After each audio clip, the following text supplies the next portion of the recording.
But they've had a lot of issues where, the rider goes to the address and then they are not picking up, or they get it that they roll away with the item, or they look at it and they say, you know what, I want to cancel this or I don't want it anymore. So they were running a loss.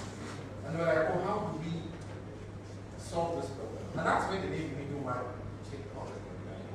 So they wanted to be an escrow payment. So you know what we're going to do? You don't want to pay because you don't want them to bring you the product. You want to see it first. While on the other hand, the seller has risks regarding selling because they have to pay for that whenever you accept it. So why not let us hold the money in escrow? Use the product first. So the seller is convinced that there is money. The buyer is convinced that they'll see the product first. And then the money settles after the transaction is done. It did not work. Not because the technology is bad, because Nigerians don't want it. There's also a reason why when we started US carry-wise, even on child.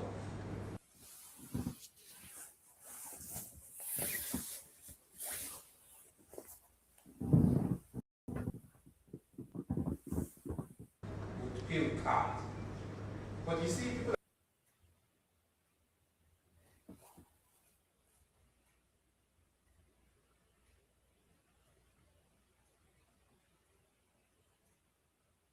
like pay that money points had to go and pay.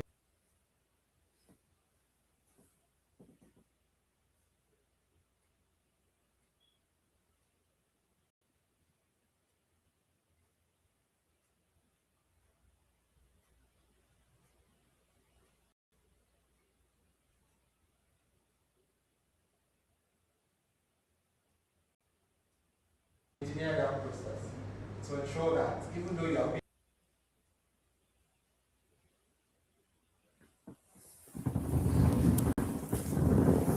online, you can also settle it as well. By show of hands, when was the last time you ordered a child they can use your card? Okay, someone that is listen. Our card details. Even though we know that it's safe, and there's a high chance that you even pay charges on that transfer that you do not pay on your card. But guess what? You don't want, right? And that tells you a lot about our consumption pattern as a country.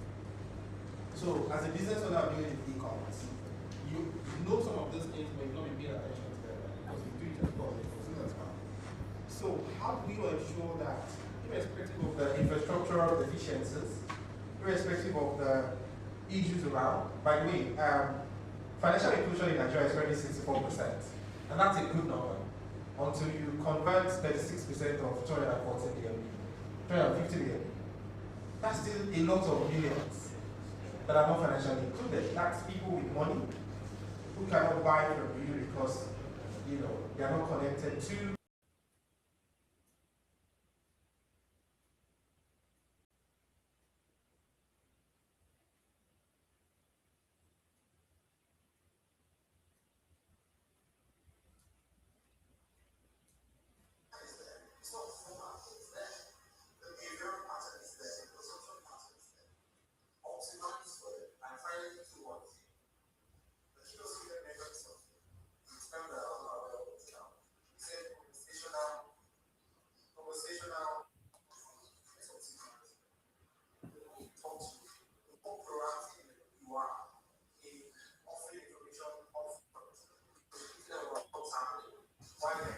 The formal financial advice. So how do you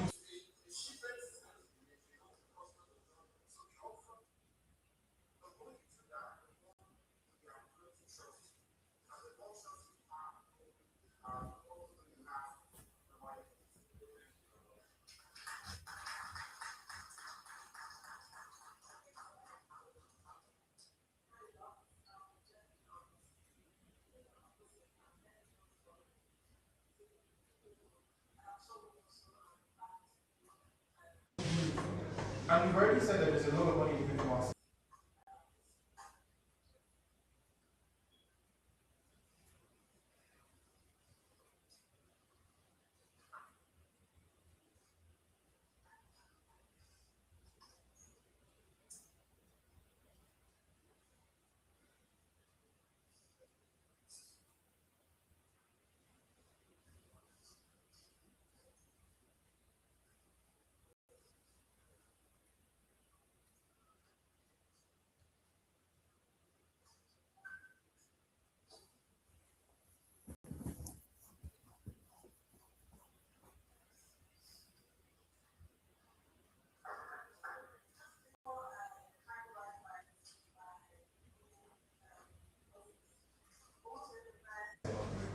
So how do you build for them? The keynote speaker network itself. It's member I was not aware.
challenge is we are not opening it as PowerPoint. Okay. My name is Ayobami Adisa. By training, I'm a legal practitioner, and I have about 20 years experience in law, ethics and compliance, data protection. I'm giving you this foundation so that you'll be able to appreciate what I'm about to tell you with regards to electronic payments or e-commerce compliance. So I started practicing law in a law firm where I did for about 3 years. Then I was fortunate to be the head of legal for InterSwitch. When InterSwitch actually started, I was with InterSwitch for about 8.5 years to 9 years. I can say that if InterSwitch had, say, 1,000 commercial transactions as of 2015, I did maybe about 950 out of those transactions. Even when Wakana, Bio wasn't the one at Wakana then. When we started the Wakana electronic payment platform, where we started e-vending, where we started e-recharge in regards to telephone pins, where you could recharge. I was part of InterSwitch when the first private equity investment company came in to invest in InterSwitch. Yes, sir. Before we did how we got the funds Yeah, was no, oh, until mistakenly, mo sọ we pé did streaming yẹn ti the wà pa gan operations and báyìí. stuff. When we Mo ní started streaming yẹn ti wà pa. agent banking at InterSwitch, Ẹ kàn which focus was lórí just àwọn speaker yẹn ní when kàn we máa dúró síbi tí started e-commerce yẹn wà. PCI Irú bó DSS ṣe at wà ń sìn yẹn ó InterSwitch, da that is yẹn. the payment card industry, Ẹ data ṣe, security ẹ ṣe. standards, the bringing of Ìyá MasterCard and ìyẹn ò ṣe Visa pé mi into ò ṣe pọ́lù. Nigeria and all those transactions Ò that you ṣe can pọ́lù. always talk about. Yeah. Later on, I pivoted into compliance because of the investment that came from outside of Nigeria into Switch then, and there was a need for a compliance function. Then from InterSwitch, I had a very short stint at a finance group, Premier Financial, where I headed the group compliance legal. Then I was fortunate again to leave that place to go into a telecoms infrastructure company, IHS, where I was director for data governance and compliance for about 9 years before I left to go and face my own dream of setting up the legal practice that I've always desired to have, a business advisory firm that actually specializes in compliance and ethics, helping businesses. But along the line, I worked with my law practice behind the scene for a number of organizations. I set up, I helped in setting up Money Points then, they were team apps. Went to Singapore, started, worked with them for about 6-7 years before I left them. Most of our clients at Great Patch Solicitors are basically startups who are into the IT, fintech, technology space. Because we beat our chest and we're proud to say that we are a topmost or leading firm when it comes to technology, information technology, financial technology, and e-commerce. But let me quickly go to the presentation so that I don't bore you. I've spoken about myself as a presenter. Those are the things we're going to be talking about. Lessons from the field, the things that we've seen. The trust map, that's why I said it seems as if these guys actually saw my slides. All the areas where we think trust leads, majorly all the sectors when it comes to e-commerce, we can see that trust leads. And that's what sets us apart from every developed country. Yes, the speakers are right. Nigeria has the best payments platform you can ever think about globally. In Nigeria that you transfer and you get value immediately without going through any other entity. And I'll tell you why. I mean, the wisdom of the founders of InterSwitch, when they were creating the switching platform or the switching infrastructure, they never said we will be the only one that will stand alone and you guys will just plug in. Every bank in Nigeria has a switching platform. So that is why it's easy for them to switch. A bank in Nigeria is also a switch. Because they really do not need any middleman per se. And I always say that NIPS is just a creation of favor of the government. Because the truth about it is that if you look at the infrastructure that has always been in place, we do not really need that intermediary to actually be there. And I think that's the reason why they made them the sole settler at that particular point in time. So I'm going to be speaking about the trust pyramid and the trust dividend, because e-commerce is all about trust. I was saying to someone there the other time that, and just as Bayoto has said, we've always had commerce. Whether through commerce by barter, exchange by barter, or when we start paying money to exchange goods and services. But there's always been commerce. The only thing that is there right now is the E that has been put there in front of it. But it's not supposed to be a slow down mechanism for commerce. It's supposed to enable it, but are we really enabling it? But let me go straight into the presentation. I've spoken about myself and what I've done, and this is about 20 plus years of experience in legal, compliance, IT, payment systems, and what's not. Those guys who developed the FSS 2020 vision for Nigeria when we had the CBN governor in the name of Lamido Sanusi. We developed the framework for payment system in Nigeria then and all the policies. I worked with the legal team there. So, looking at telecoms, looking at payments, looking at IT infrastructure, looking at information security, looking at anything that you want to look at when it comes to commerce in Nigeria, the only thing I can tell you is that the reason those business fail is not because they lack innovation, it's because they lose trust. That's the basic reason. Everybody has innovation. Everybody is able to innovate. They bring out new things every time. They talk about new things every time. But the reason they actually fail is because of trust. If I ask anybody who cares to answer this question here, is that, okay, what is the major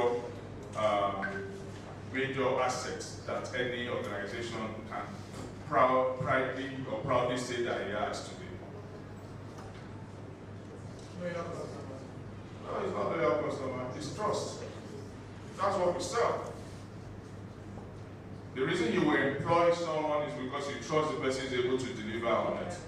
The reason you want to part away with money to someone is because you trust that the person will give you the value for it. The major thing every business, and I tell everybody who gets to this, what we sell is actually trust. You trust that the product I'm giving to you is going to be able to perform the way you have, the way you have communicated to me that you want it to perform. You trust that the service I'm going to be providing to you will meet the standards I have communicated to you. So it's not innovation that is killing businesses. It's the loss that businesses suffer as a result of loss of trust, which is a major one. So that is my lesson. That is what I found out. Trust is why some folks will put together the sovereign wealth fund of a particular nation and say we're bringing it to Africa. We want to come and invest it in a company called IHS. Or they put together sovereign wealth fund. I don't know whether you know how huge that money is. It's the money that some people have looked at to say that this is the money we're going to spend in the next 20, 30, 40, 50, 60, 70, 100 years. They now bring it together. That's the money that belongs to even children unborn of a particular society. They bring it together, they now come and put it in an entity outside of even their own continent, topless of their country, to say, when we put it there, the money is going to grow. That is trust.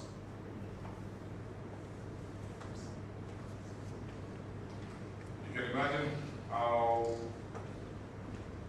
the failure to maintain that trust level has ensured that the inflow of foreign direct investment into Nigeria has actually reduced. So the way we had the boom of investment in IT or payment infrastructure or businesses like 5-10 years ago in Nigeria has actually reduced drastically. Why? Because some folks have collected the money and they've gone under.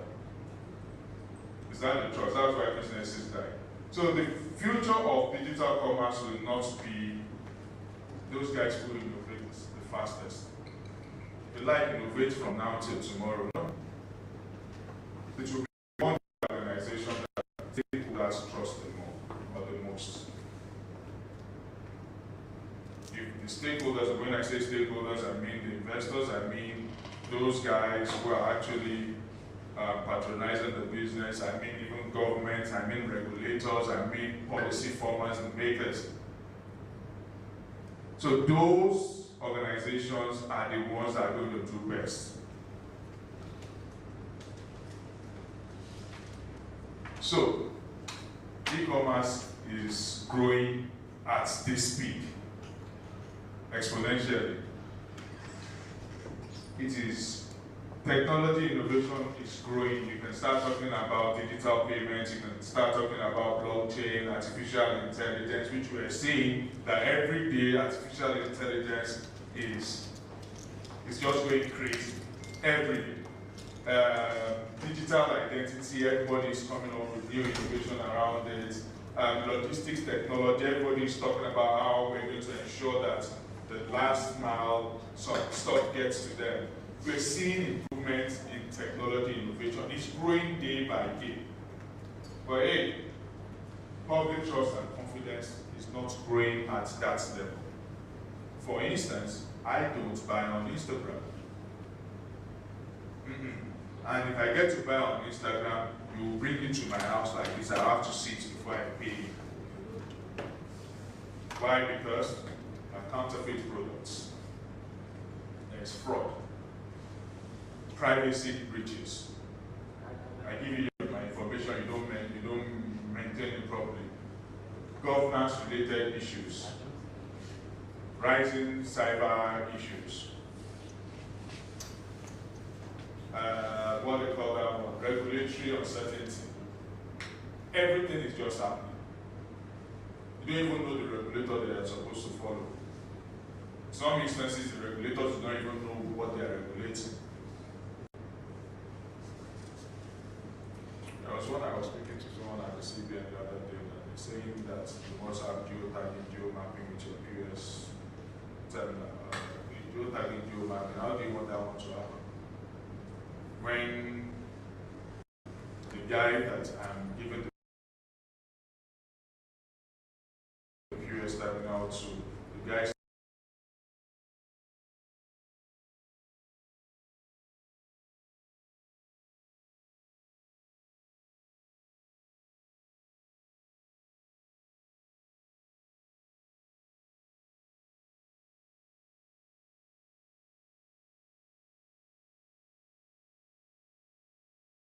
sells carrots. You can move from Obali Daily Market today and move to Lekki One Market. How do you want me to geo mapping and geotagging? So have you actually thought about what you're regulating? So those are the things that are bringing the downward trend to all our efforts in innovating when it comes to technology. But the major part of it is the public trust. The public don't trust it. And trust me, failed payments when it comes into electronic payments is an issue. So you're selling something online, you want me to use my card, and I know that when it fails, it takes me 15 days or 21 days before I can get my money back. Why do I want to go and use e-commerce? Data misuse. The number of children I have, everything I give it to them, I give it to them and they don't have the proper data protection platform. I can only imagine that a company like the Wakana will have it, but how many of those organizations have it? How many of them are actually maintaining my data the way it's supposed to be maintained? Will I trust them?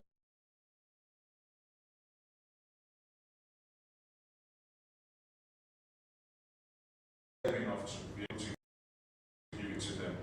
In fact, the kind of abandonment that Bayo spoke about is actually happening. The times that I get onto that platform and I realize, why are they asking me all these questions? What are they actually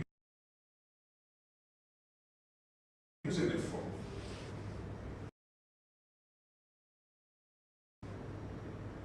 I don't know whether a number of you have gone to organizations, even banks, you say you want to go and see someone.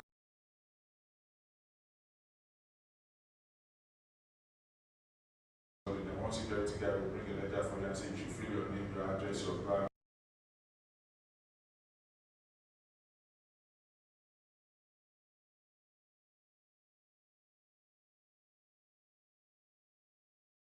That's fine.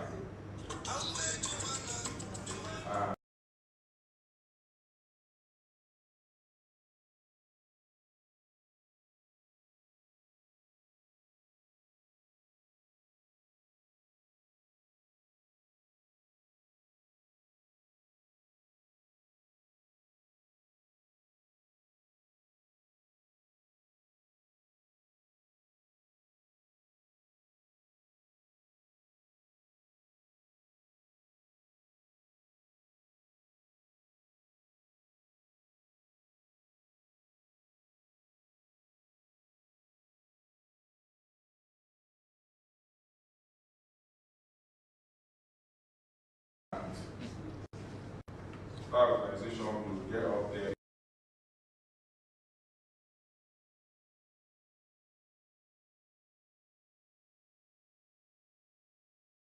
You see they're using ID card, tag out, but when I'm coming in, the major, most important thing about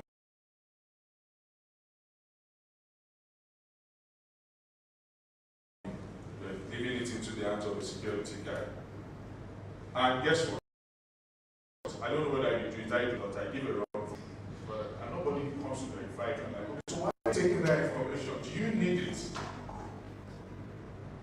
Can you actually digitize it if it is the fact that you want to know whether I'm actually in or not?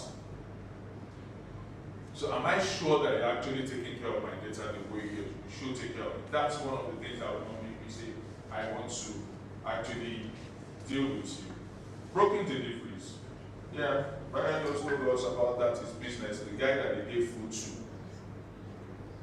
The least of it is he gets late to where he's delivering the food. What about the hygiene and the health issues around it? Sometimes, I don't know whether you've seen those things that those guys put their stuff in.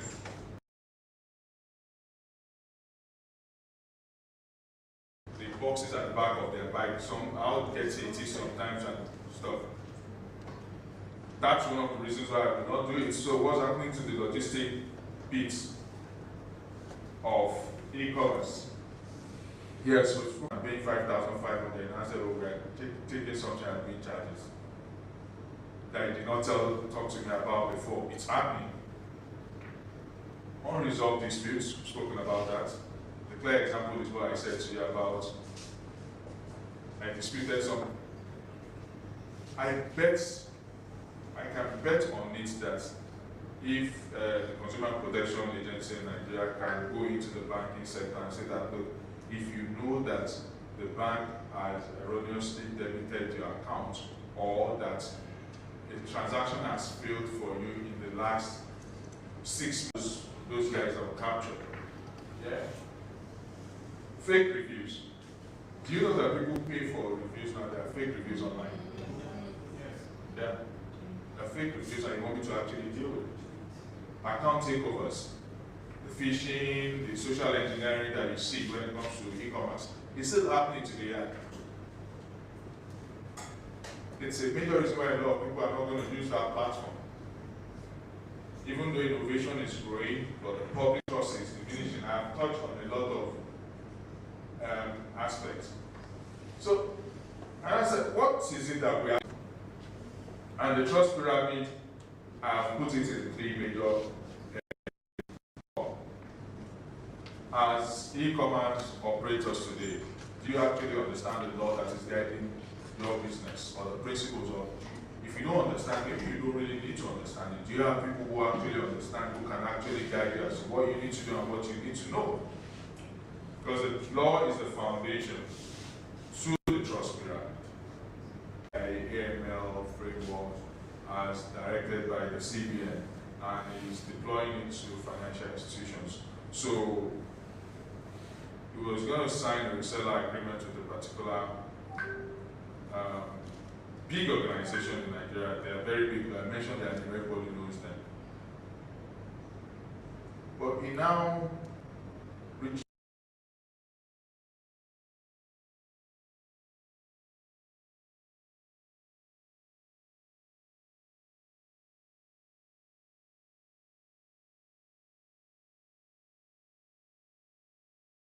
out to us.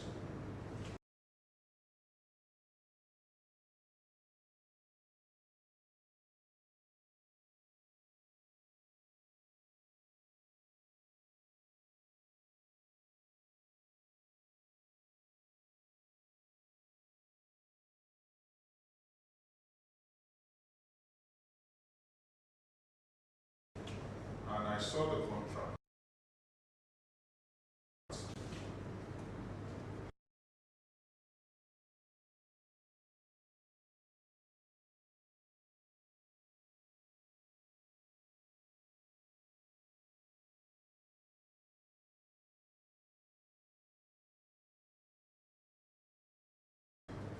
I said, you developed this application. I said, yes.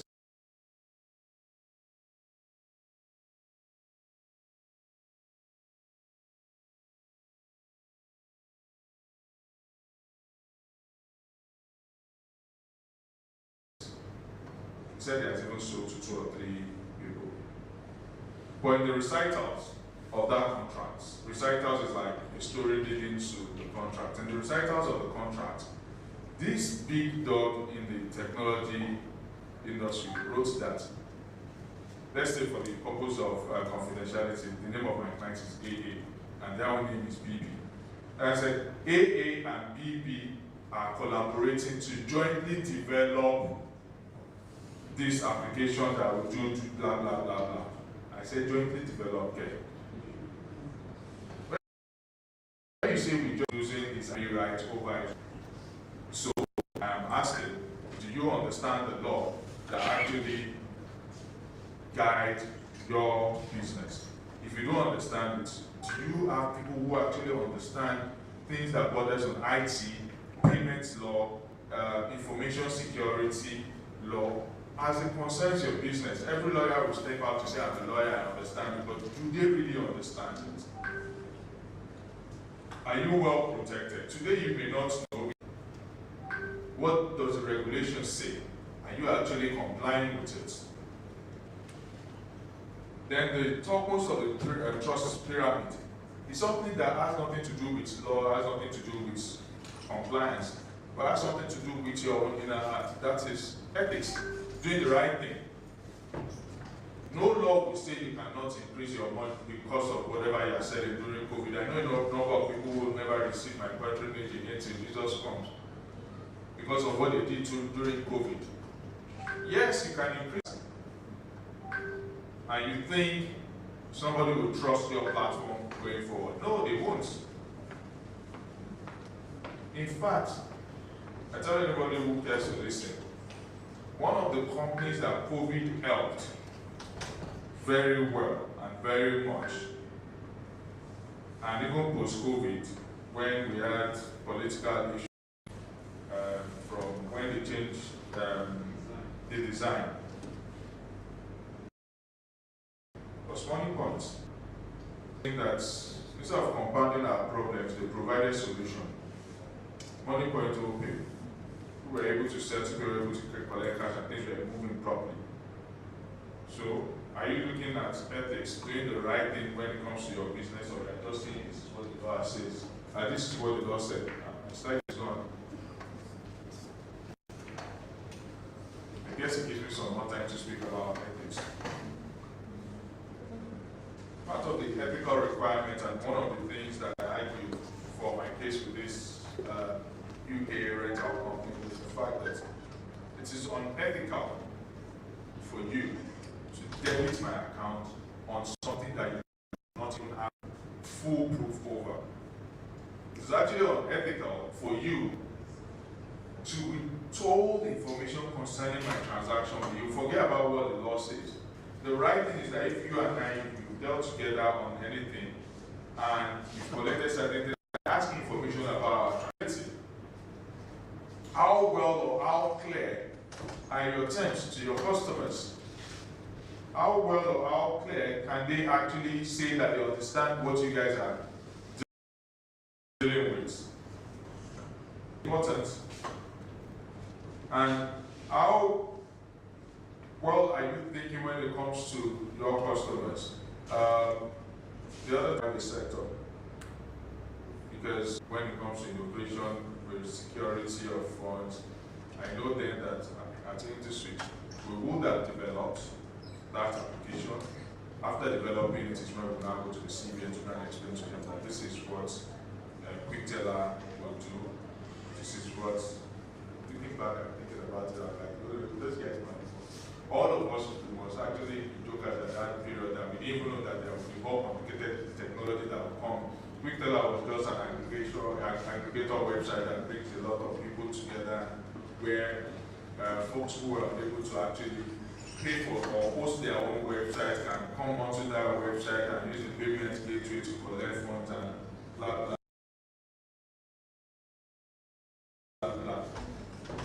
But right now, nobody is actually doing that. I don't know what's happening to my slides. But I think I can actually get it off my phone so that I can speak to you. I don't want to lose the flow that I'm going on.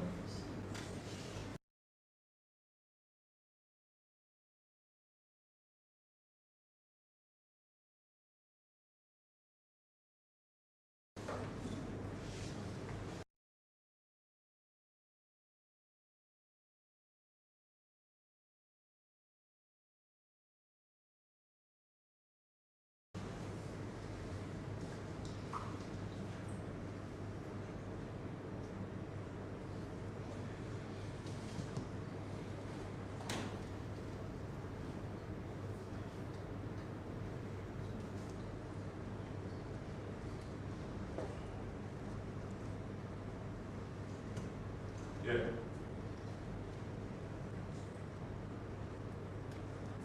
So, I've spoken about the law. It determines contract enforceability and determines things around intellectual property, determine your responsibility. Compliance just says to what extent are you supposed to actually comply with these provisions. Ethics in practice is just about people and the society first, and responsible use of data, avoiding exploitation, honest and fair pricing. So the next bit about it is that these three work together to actually deliver on the trust pyramid. So what am I saying is that the law creates the trust, yeah? They all work together to attract investments, and they all accelerate commerce. Because the moment I know that you are working in line with the provisions of the law, the moment I know that doubting whether you actually have the IP right over what you're selling to me, then I know that with that you'll be able to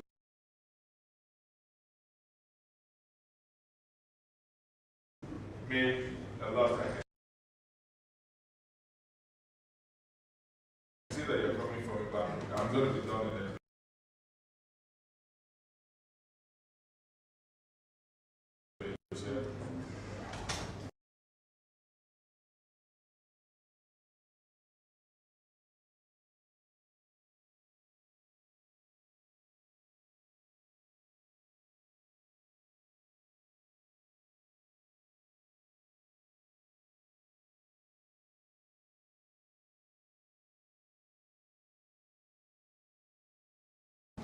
So it creates stronger brand. But you know that out of my time, your slide, your technology failed. So what does a trust dividend do? It creates loyal customers. when I know that I can trust you, I will always come back. I will not go to any other person. One of the panelists spoke about piggyverse the other time. It's of course it's as a result of what they've done before to their customers. You have cheaper growth. You don't have to do so much to grow because you will attract customers, you will attract investors. When that trust pyramid exists within your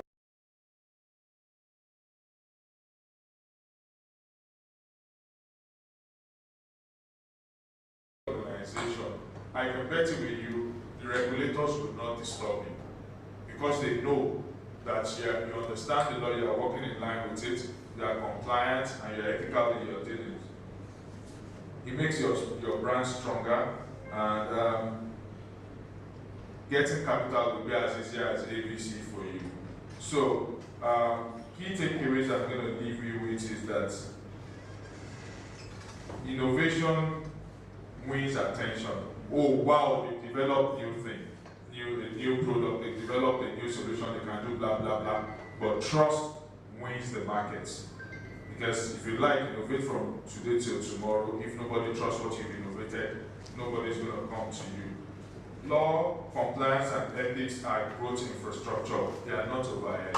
So if you have a business and you're not engaging the legal practitioners, or you do not have a legal practitioner that actually understands what you're doing, or you do not have a compliance officer that can actually advise you, or you do not have someone who can talk to you about ethics of your product or your services, then you are not there yet. The ethics advantage compounds, govern responsibly, and grow sustainably. So, trust is the growth strategy that every business must adopt for us to ensure that our e-commerce platform grows and innovates. Thank you very much.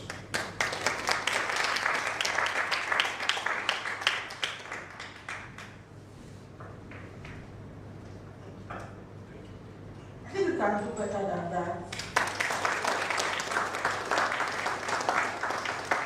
The panel session really to this, we've learned on how we can build trust, and he spoke quite a lot about that. So thank you so much once again, sir. So very quickly, we'll be having the second panel session, and after that, a little stretching.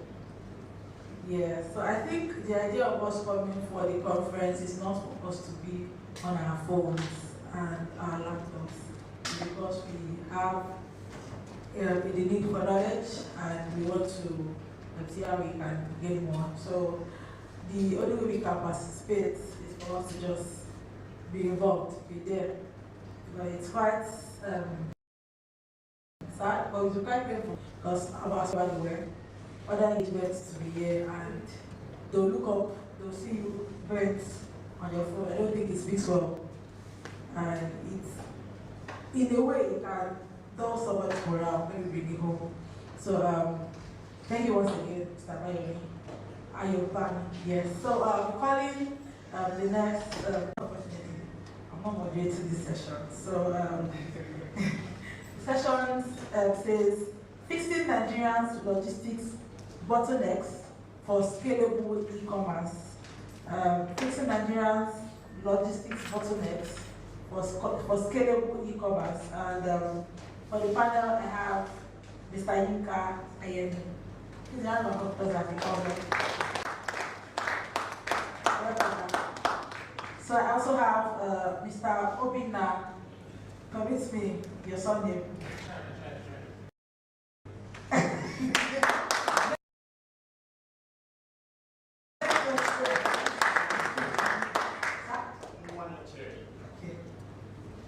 So we also have Damilola Oladimeji.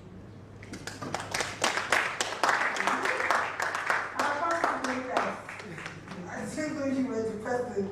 Then I also have Charles Ike. I think people will join us. So to moderate this session, I have Elton. Yes. So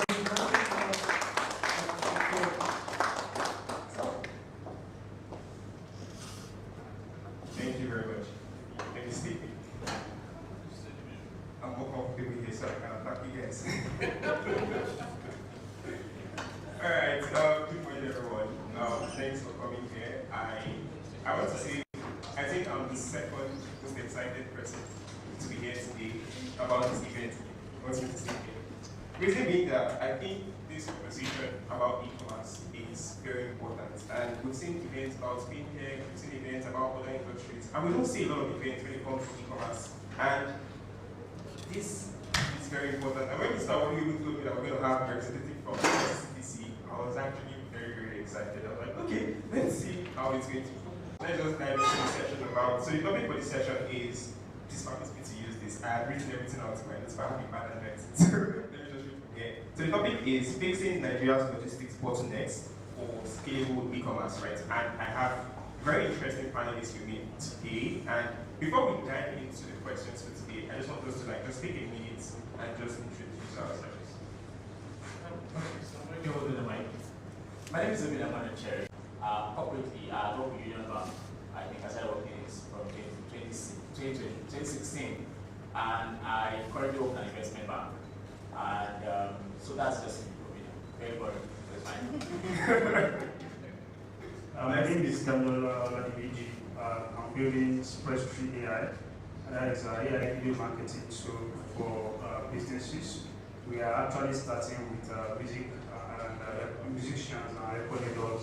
And that is because there was a time on Twitter when the industry, and there was also a time that I think there was a lasting issue between Kunle Afolayan, a filmmaker, and Funke Akinlele, when he was trying to trade jab that how can Funke Akinlele dances on TikTok to market and so we consider our solution as a viable one for businesses and people in the entertainment industry.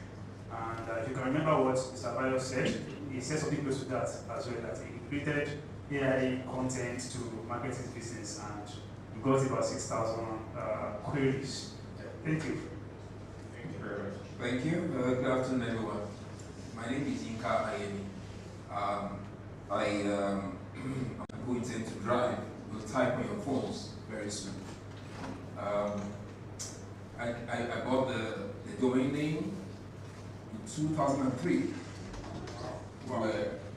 We're out there doing trading, right? I'm not a Chukwudi. I'm not Kingsley. You know what I mean by that? But I'm in the market. One of the things I do. So we came out then selling. We were in a market with, if you remember, VConnect. They were registering. Quickly we discovered that time we were the only ones in the market. Much later people came and had ladicomarket.com, they had ladico.ng, all variants, and they wanted to buy me, asking to buy the domain name. And the introduction, we have to have this part of the story because it's anything I'm going to say today, and that beginning is instrumental. So the sale we were doing was the importers and reselling to car owners. And very soon our brand was getting the name Ladipo.com's products are expensive. Because that had a premium and then we would sell. And then quickly also we discovered that our clients in the market went as internet savvy or technology savvy as we would want them to be. So we went with partners. So we had to quickly shut down what we had before we get the wrong name in the market. And if you called me some 3 months ago, I won't attend this show because we didn't have a product to say we had yet. But here we are today. We are quite comfortable where we are in terms of the design of the product and the app. If you go to the website, you see there, it's going to be, you register your name, the app will be on your phones in a number of weeks, 1 2 weeks. But before we can come out and completely design or tell you what our design is, we have to get it right. So that's why I'm here today, and I hope I make some impact. All right, thank you very much. Let's start with you.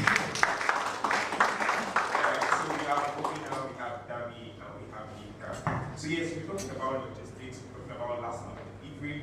And the first question is, let me introduce myself. My name is Elton, and I'm the co-founder of eHub. eHub is a marketing agency, and we help e-commerce clients sell their products online. So help them build websites, pass application, running on ads, Snapchat, TikTok, all of that, and we'll help our clients generate over $1 billion in terms of revenue. So the first question is, Nigeria's e-commerce market is projected to exceed $12 billion by 2030, but yet we see a lot of delivery rate failures in Lagos, in Abuja, and in the rest of the cities. And in terms of the delivery rate failure, it's at 15 to 30%.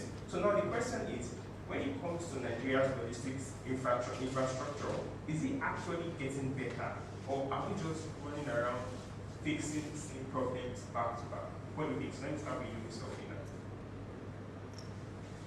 Okay, so I think to just answer the question very straight is Nigerians are very resilient, right? And most times we confuse resilience with efficiency, right? Or just working around the same problem. So what the problem is address. Most of our address is more descriptive than precise.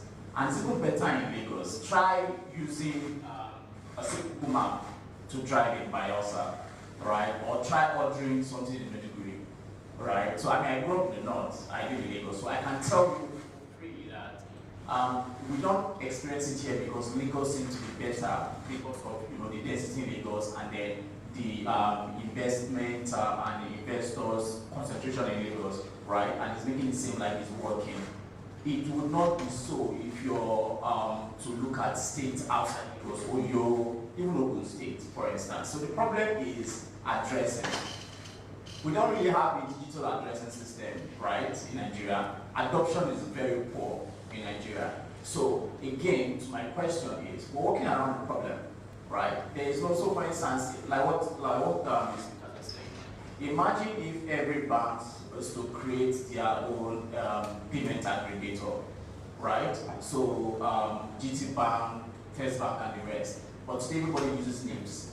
It doesn't happen the same in the e-commerce industry. Jumia is investing in their own riders and technology and the rest. Some other person cannot leverage on it. The next person will have to come in and repeat same effort in building same structure and same. So there's no general structure around it. So if you look at it critically, we're just resilient people. Thank you very much. Thank you very much. So from your perspective, we are resilient and not necessarily efficient and trying to move forward. And you talked about the issue with addressing. Mr.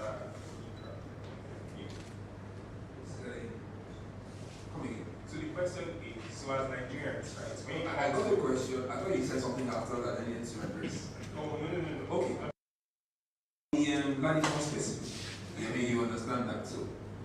That market has kind of a model that works with them. So, if you order anything there, they sell all the way up to Liberia.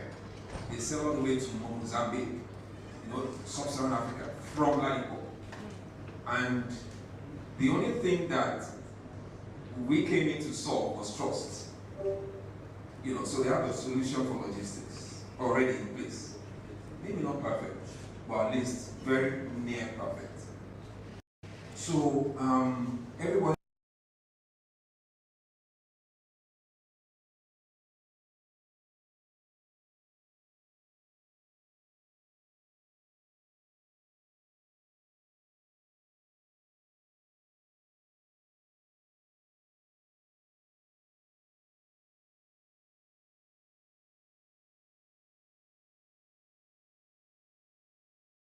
that drives, that's the good symmetry between this topic, logistics, and what we sell. So everybody that drives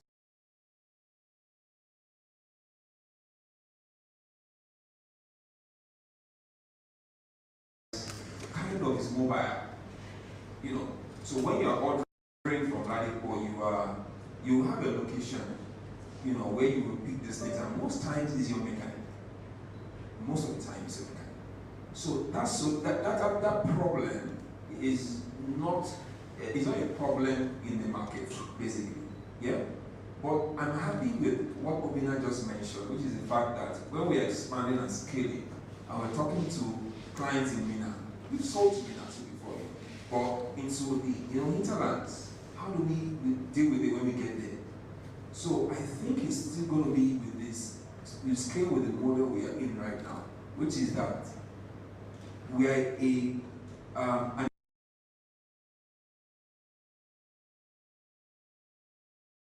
ecosystem that has not just the owner of the car, we also have the mechanics in that closed circuit. We have the vendor market. We also have probably somebody who's more tech savvy in terms of car technologies. So the seller in the market not necessarily know how the car works. And the traditional mechanics too don't really know how the new mechatronics of these cars also work. So we have all of those four things linked together in our own system, which makes it a bit more fluid. So we have the solution where if you order today, and just quickly I'll add that part of the trust angle we have created and formed is formed from the human behavior of the market itself. So if I'm an Igbo man, the way they train themselves for 10, 15 years, before they get that freedom, something like that,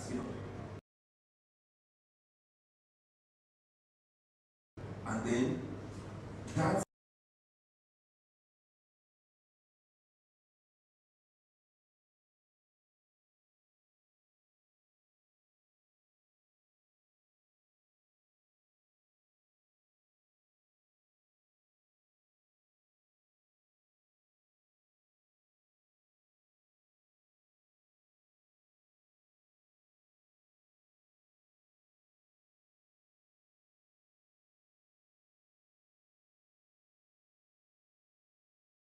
in itself makes a difficult entry for anybody who is not Igbo. And that character, that human behavior, anybody going to that market has to accommodate it. So that is why it's easy for them, to get a fellow Igbo man who has learned the trade of logistics to take these things, know the language, this is where you're going, get it delivered, and they have this care and caution when they are delivering products. It's not like food. How about this for that area? Before I ask that question, so that I want to hear your thoughts first regarding what you just talked about. So when it comes to the logistics infrastructure problem, are we moving forward or are we just beating around the same problem? I have my own thoughts too. I'll share with you because it's like all the Lagos flood and what we've seen recently. Just share what you think. I think that we are just making workarounds for those problems. And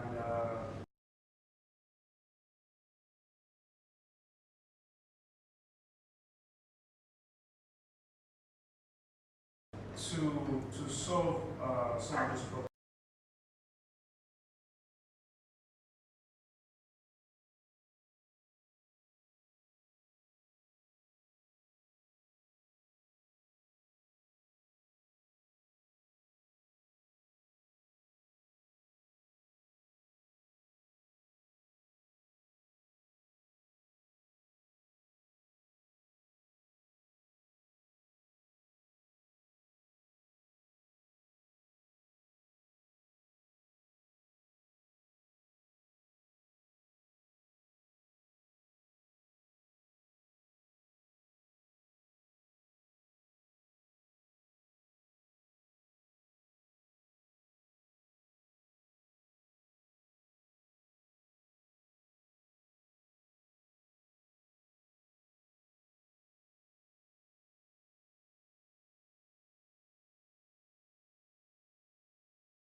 most of these sales come from Lagos or Abuja.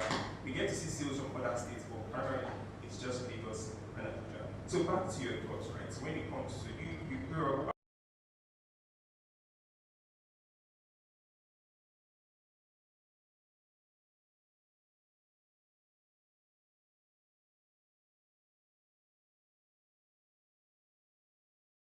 outside Lagos, you grew up in North.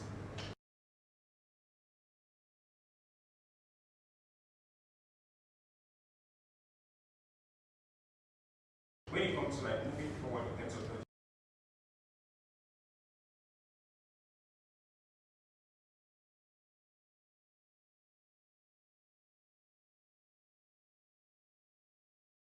you think most of the things happening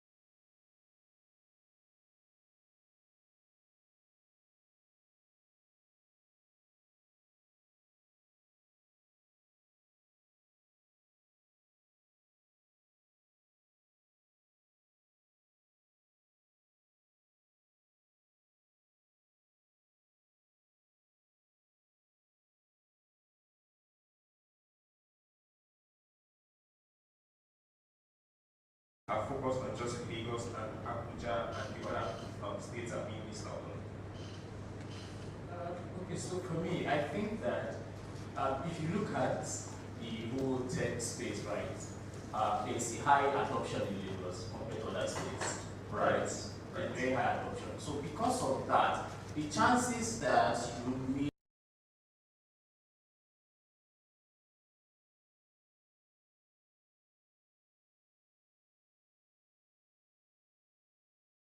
people that would try out your product, right, is higher in Lagos than it is in Maiduguri. Maiduguri is more product at hand, cash.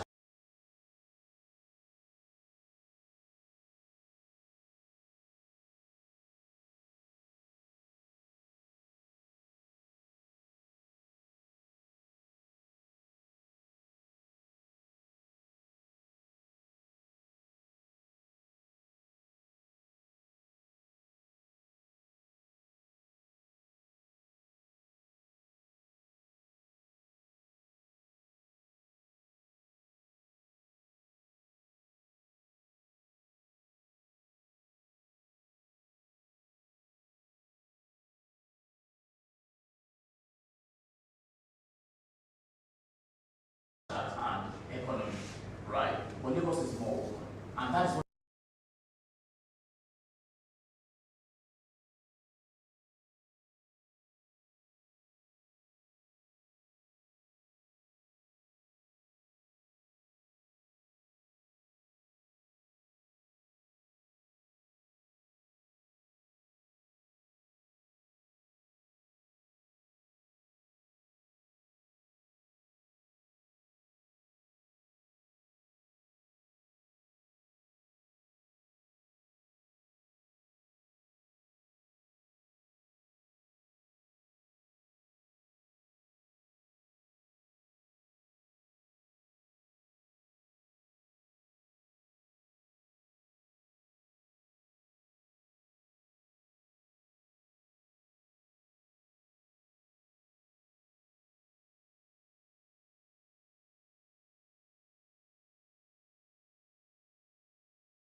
is helping people. If you then look at the density of startups in Nigeria as a whole, you see most of them scaling in Lagos, right? And the numbers in Lagos also helped, right? And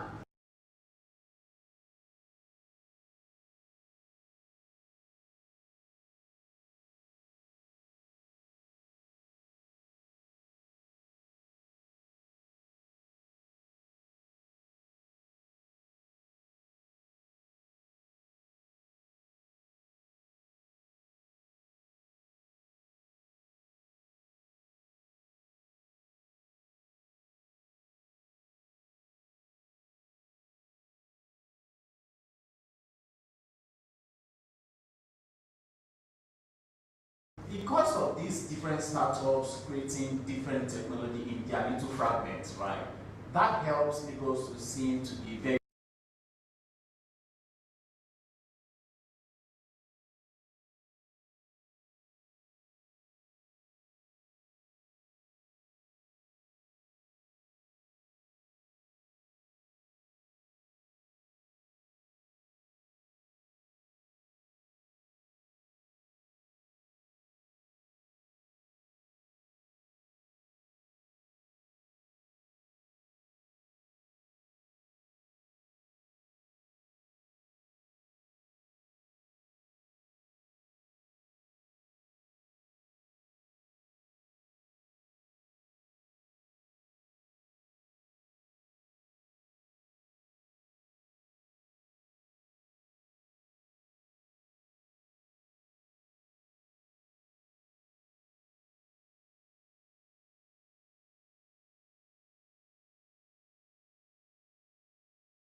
The founder shot the startup up. I think she's working in one accelerator program. Both she's training people, she's sharing knowledge, but that's like money that we train. There's obviously learns that, but in our perspective, what do we think will be learned from startups that have shut down, and what learnings can we apply moving forward? So, you, sir. Thank you. I think it's very appropriate to answer this question. So, like I said, we shut down at some point. Right. Startups who are in that kind of, you know, quagmire or whatever that state to come out easily.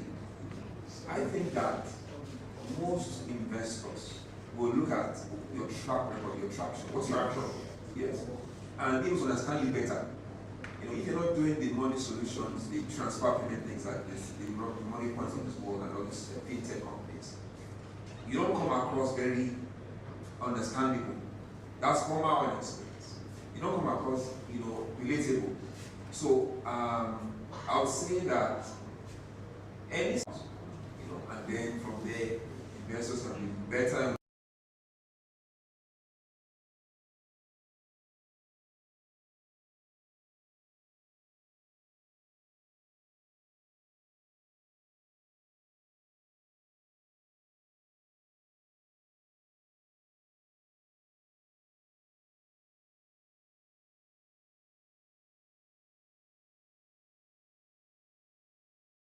Understand whatever things or product that they have.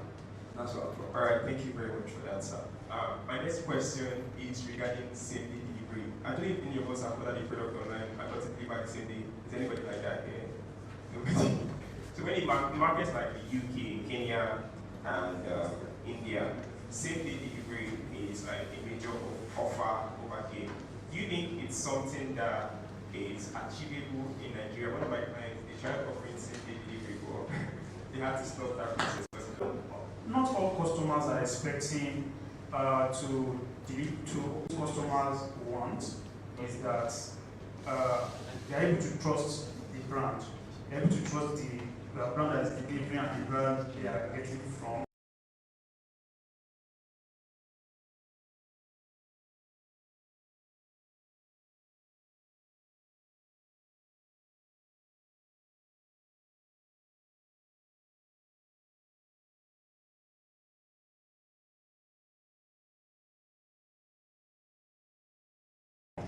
And they want what the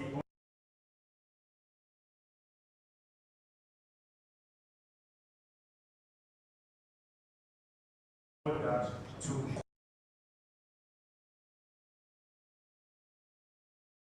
come intact. And if you have it on your platform that okay,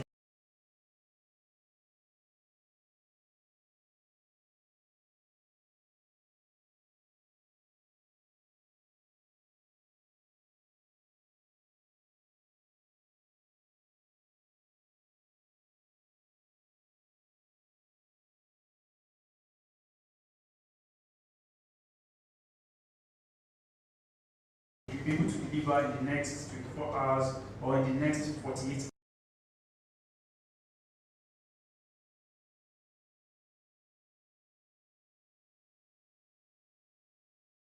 hours. Let it be that particular time, right? So the operational reality is we cannot mix that with customer expectation, right? So in Lagos, for instance, you know, if you want to do same-day delivery, there is flooding along. There will be a lot of unpredictable incidents, right? That could mar even detention of the brand of the bike person to deliver to that particular location. For instance, there are numerous times there have been accidents along some bridges and all that. So how the biker has to be routed, and they have been delivered to hundreds of people per day. Right. Yeah. So we should just consider operational reality. Yeah. Put those conditions into considerations and basically. Yeah, that's actually true. Okay, before you consider things, right, I think it's actually even possible in some sectors, especially like the food industry, right? You need to be very things. Because what came to mind is when the industry I was talking about is delivery.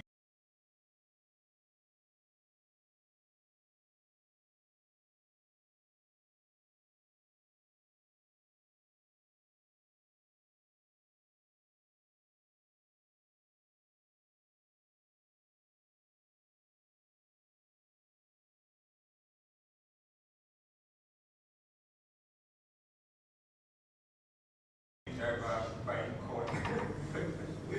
Because someone is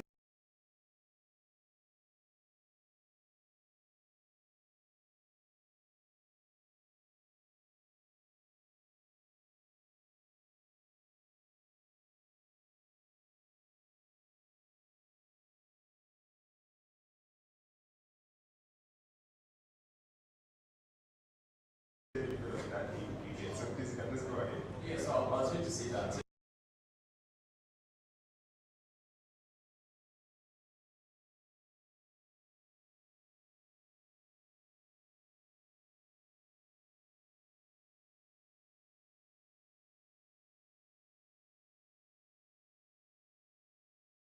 Depend on the product, right?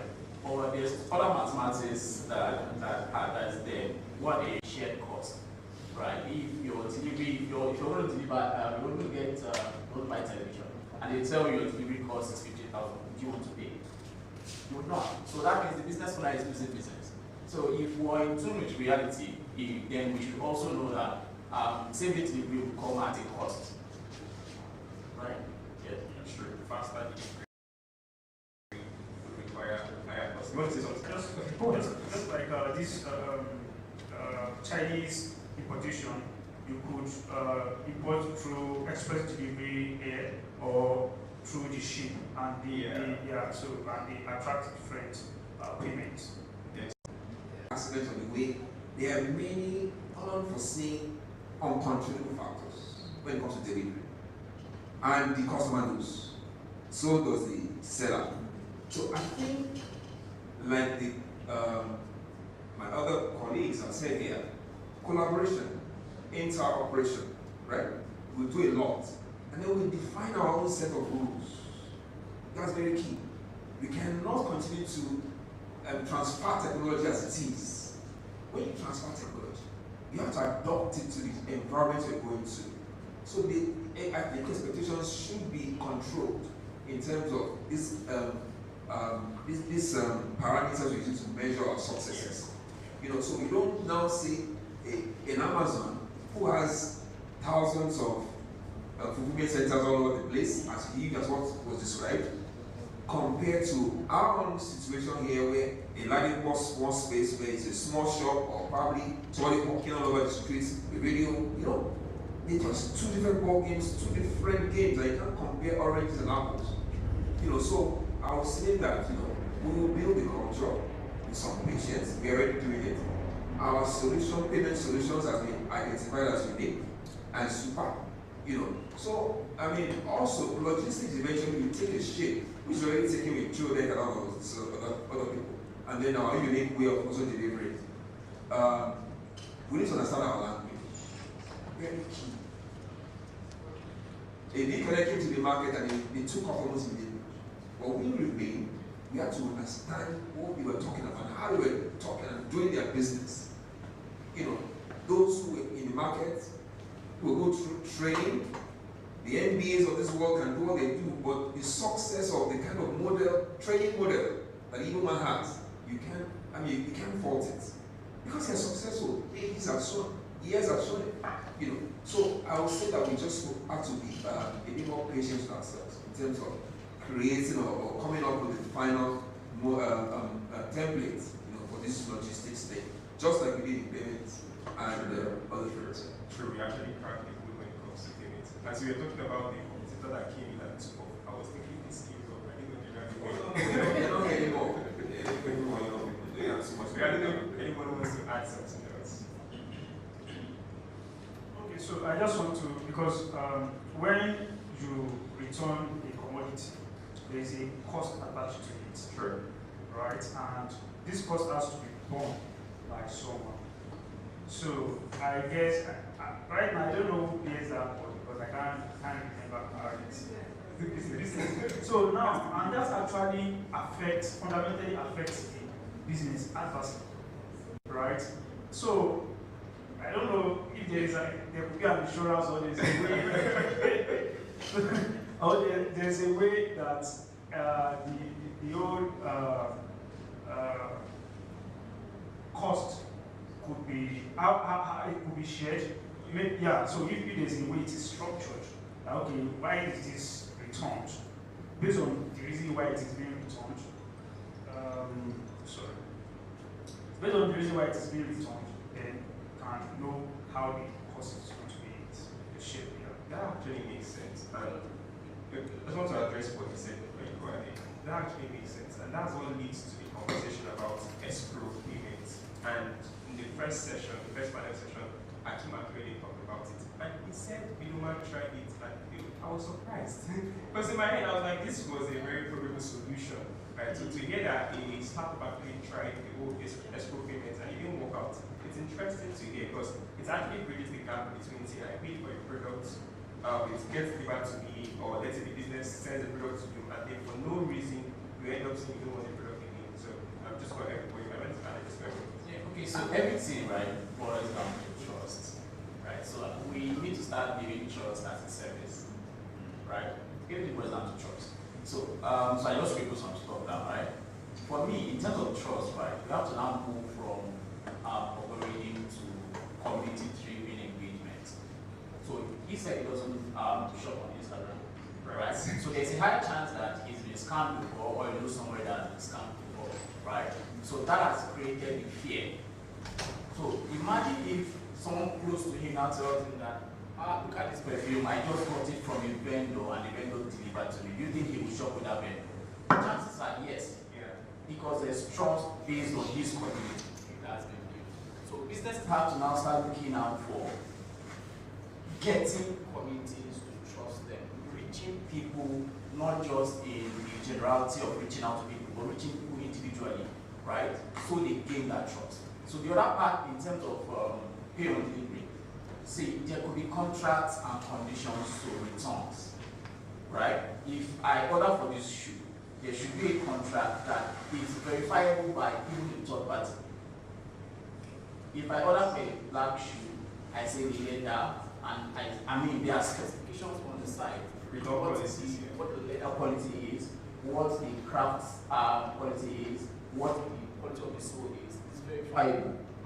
If you then deliver that and you make a return of that product without a good reason for it, then, I mean, if it's a contract, that means it's legally binding between two persons and there could be legal action. So when people understand that there's a clear contract between the buyer and the seller, the return rate will be lessened. Okay, a follow-up question. An average Nigerian that orders something of 20,000 naira from Jumia and then I'm supposed to pay when it gets to my doorstep. If Jumia has a contract that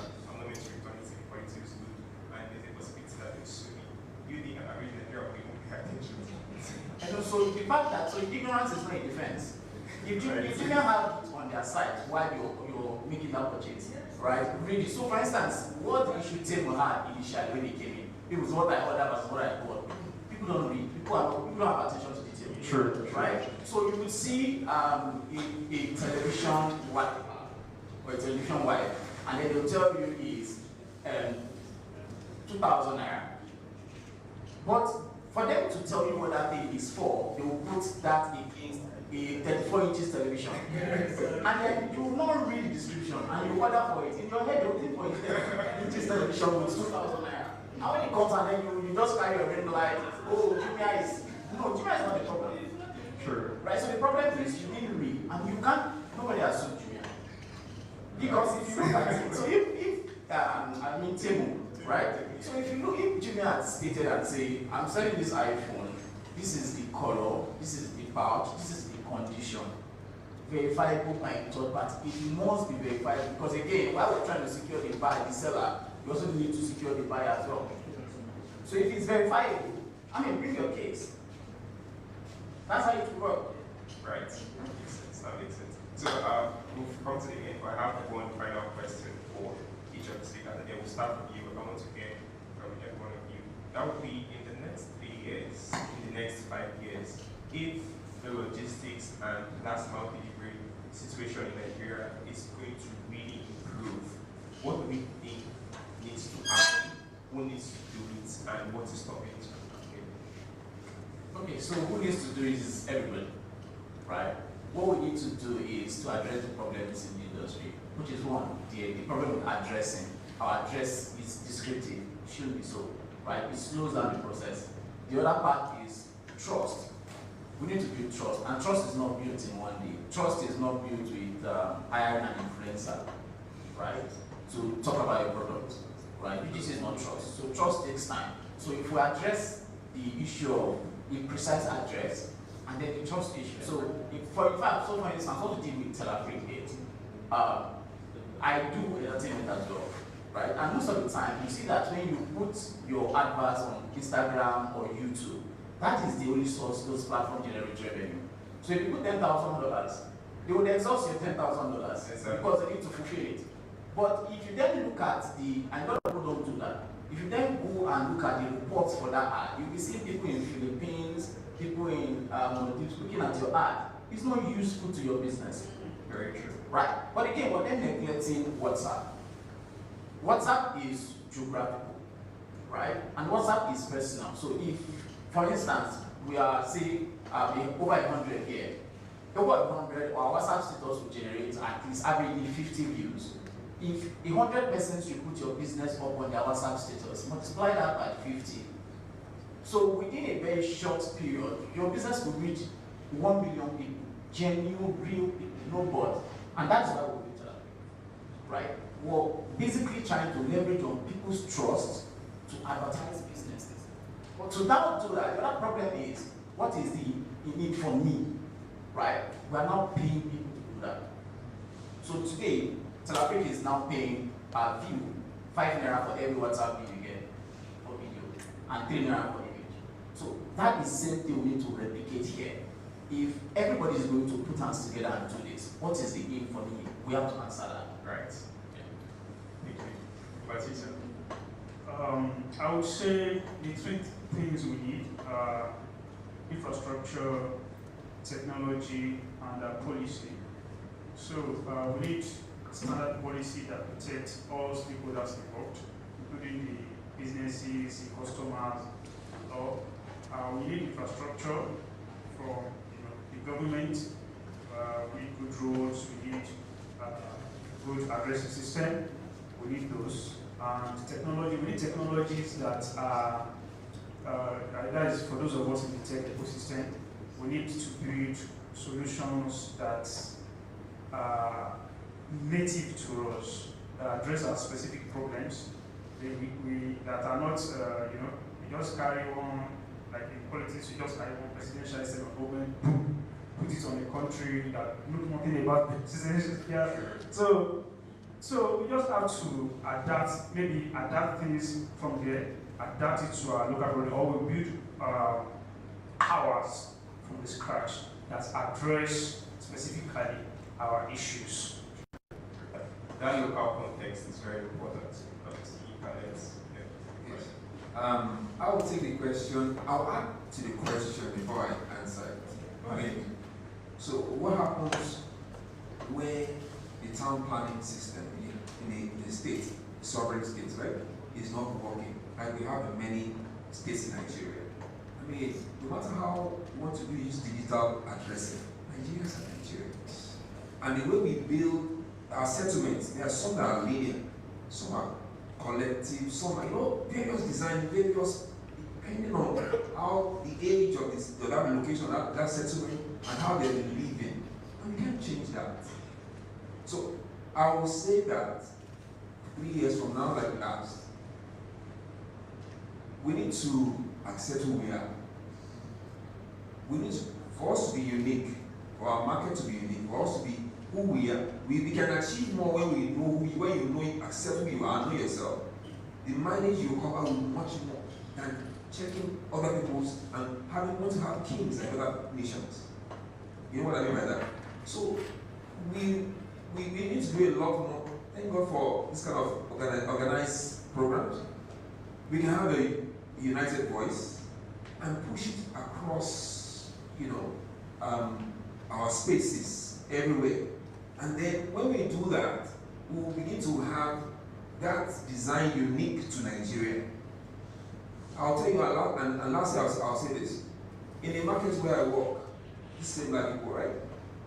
The younger ones who are growing, the children of the old merchants there, they have grown, and uniquely, this technology is now in their hands.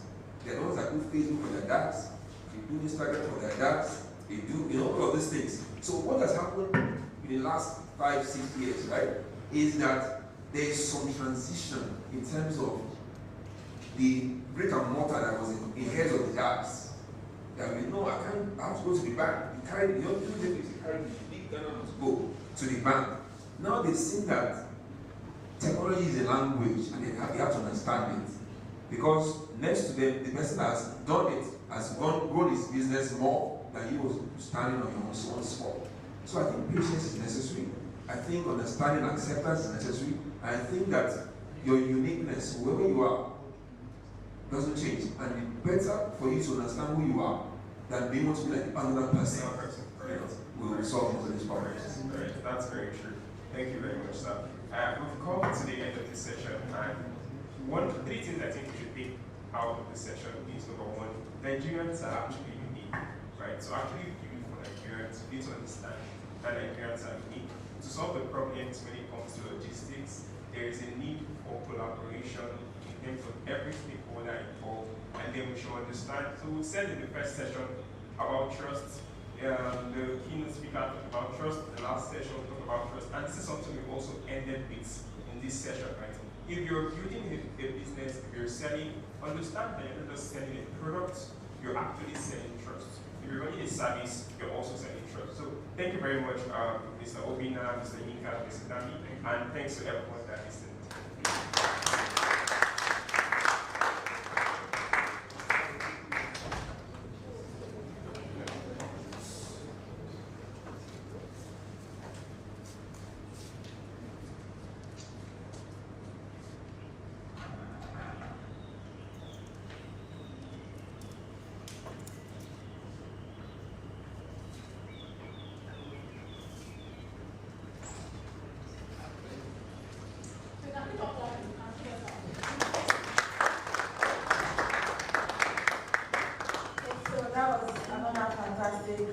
Panelist session, or panel session rather. We just have, I feel like we have like a sequence from the keynote speaker to the first panel to the second speaker and now the second panel. We also have another speaker in our house we've not had before. She'll be speaking on consumption protection in Nigeria's digital marketplace. But before she comes on stage, I would like her to permit me to say a brief about her, while those who are here for their pitching session should get ready just maybe after her. So her name is Dr. Olubumi Oti. She's a dynamic consumer and business education expert with over a decade of dedicated service at the Federal Competition and Consumers Protection Commission, the FCCPC, and she has demonstrated additional leadership in consumer advocacy, policy implementation, and public education. She holds a PhD in education, administration, and planning, and she seamlessly bridges academic rigor with practical and results-driven expertise. I can go on and on. Well, as I say, she's a native of Lashe, or she's a later.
We are apex regulator in all the economy of Nigeria, both product, service.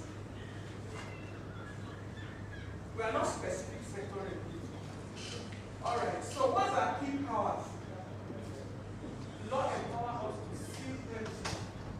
If we find any business violating the provision of FCCPA 2018, we are sealing. We just sealed recently, some weeks ago. Yeah, so we recall, the law empowers us to recall hazardous products. If we find that your product is hazardous, it's not consumer protection friendly, it's anti-competition and consumer protection, we withdraw the product from the market. So for e-commerce, we see you messing up with consumer protection issues, we will ask Google to pull you down from the platform. See? All right. So we enforce compliance by manufacturer, importers, and retailers. You must do this. You must comply with the provision of the law as a business in Nigeria, and we impose penalty. We fine you. The moment we seal you, we fine you. We impose fine. Millions of naira. We pay. If not, you will remain sealed. All right. So, what's our relevant function in the Nigerian economic space? We do surveillance and investigation. We have our teams that go and survey, monitor the market.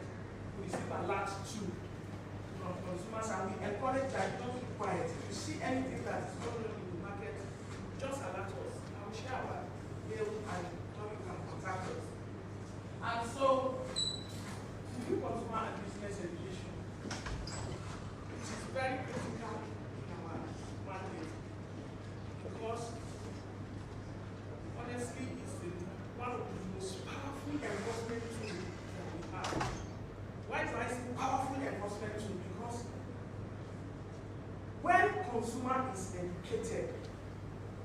empowerment for them.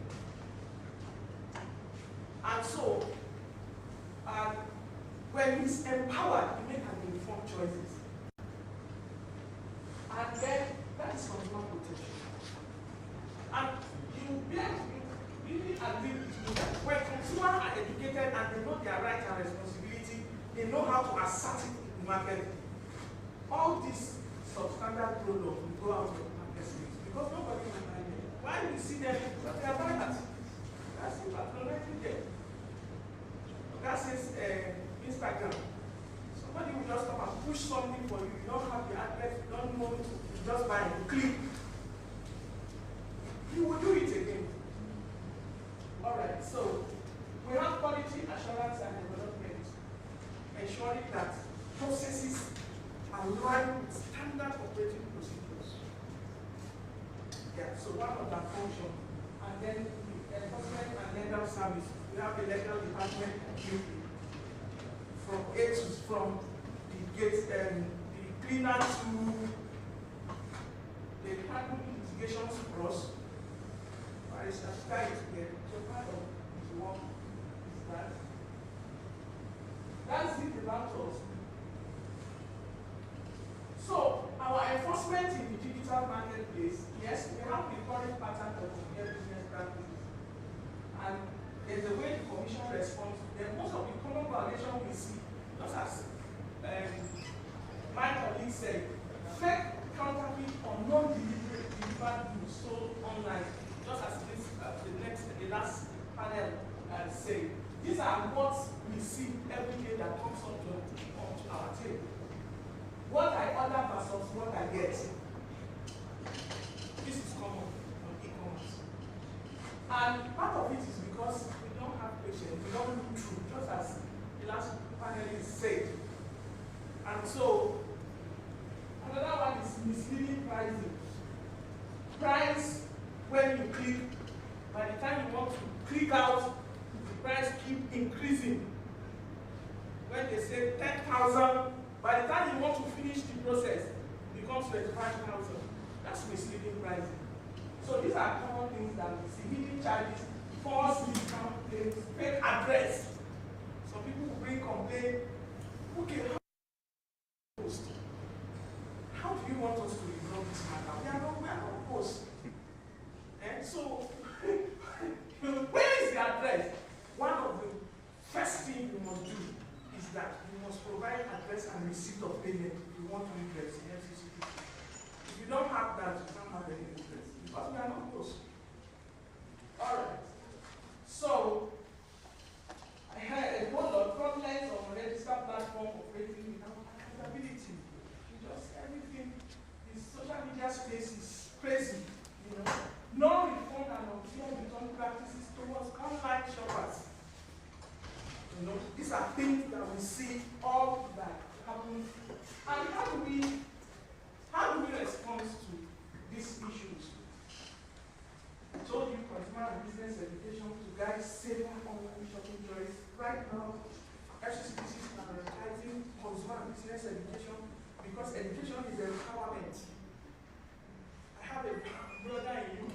Anytime he wants to buy anything in Nigeria, we just say, Auntie, ever the address office is.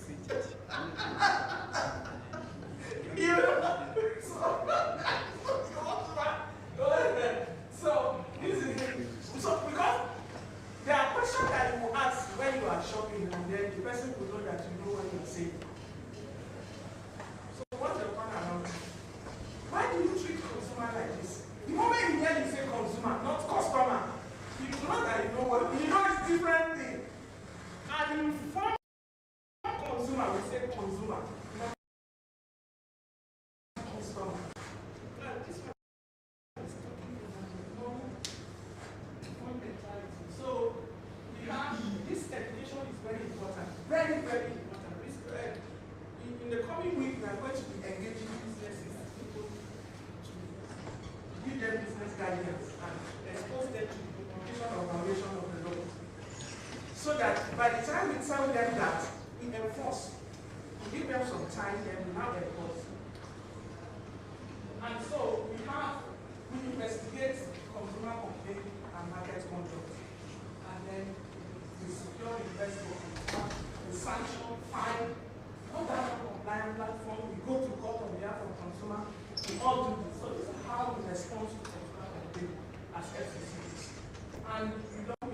naira. You don't charge for work, yes, you just walk in or click on a link, maybe your transport manager for us. So for business,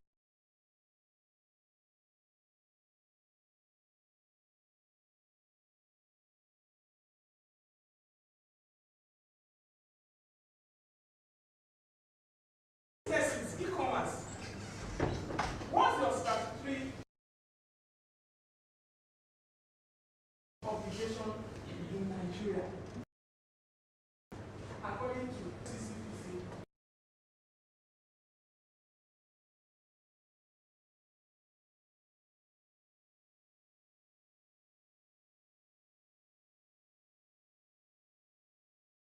FCCPA 2018, and I will also encourage businesses to prohibit transaction. Prohibit transaction, as far as Nigeria is concerned, is not useful for the intended purpose. Take it back. You can only do no reform, no return when the product is okay. But you know what is okay? It's both of product and services, so it's not only food and this thing. On product and services, we had a school that came recently. The parent pays school fees. What you're saying here is correct. And then the child, they withdrew the child. Okay, give me my money. They don't want to give money. They say it's, what do they call it? Caution fee and big money. By the time they come to our table, Barista said, Madam,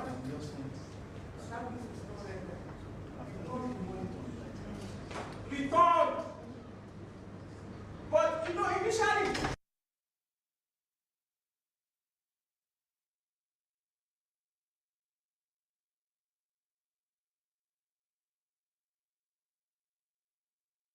there's always one thing that somebody will do. So today is the day. You will return the money. And so that was what happened. You know, so now your obligation. We have consumer rights anyway. We have 20 consumer rights in the FCCP. All the consumer rights, and not just want to bore you with that, are business obligations. So now I'll just speak on this file. Clear traceability labeling. Section 134. Good listed for sale must be labeled or discharged in a manner that is easily traceable to the manufacturer. Labeling standard is very important in whatever you are selling, whether online or offline. Manufacturer's detail, address, whatever it is about the content of the product, it must be well labeled. And labeling standard for Nigeria is that all label must be written in English.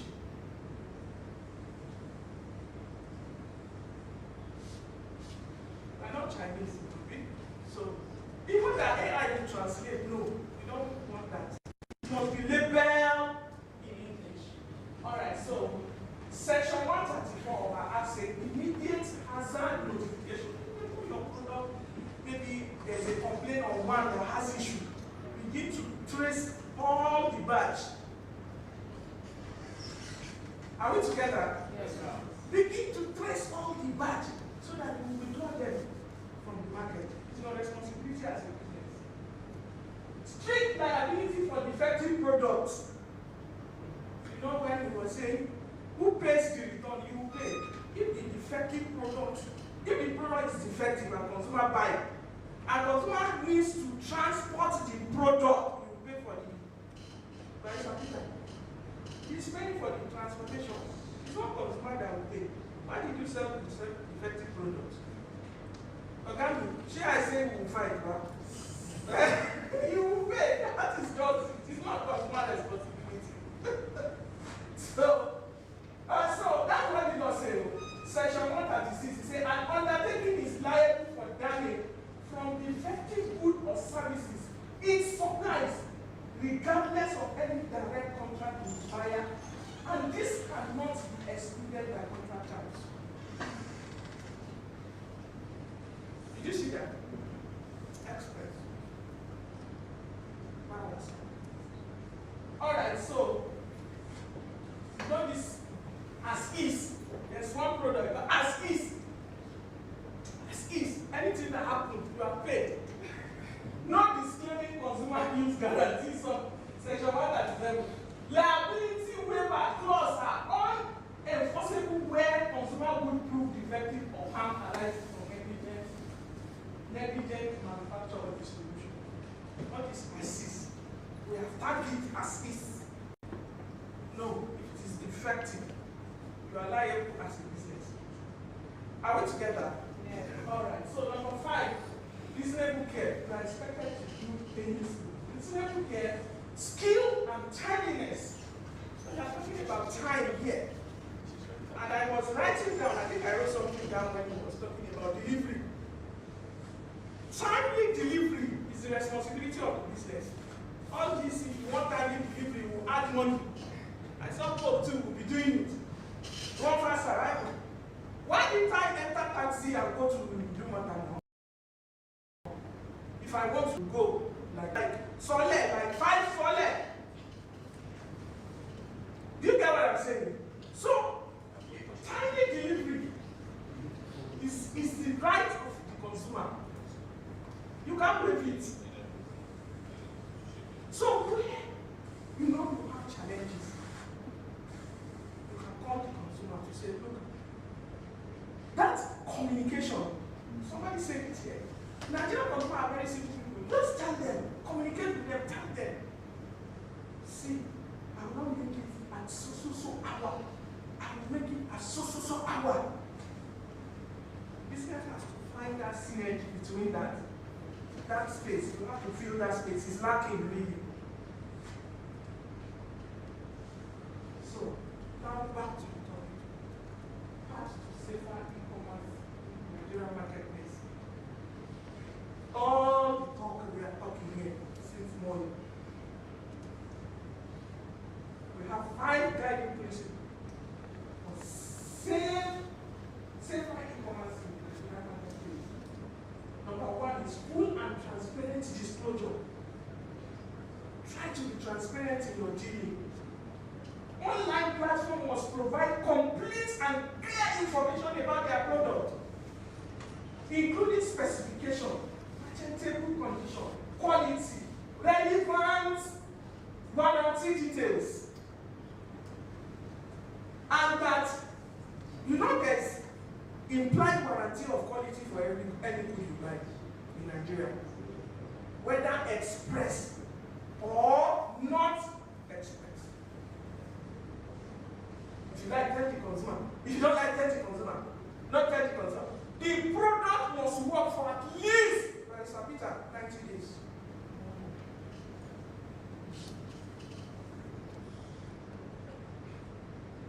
Yeah, so if you come, she has paid. No.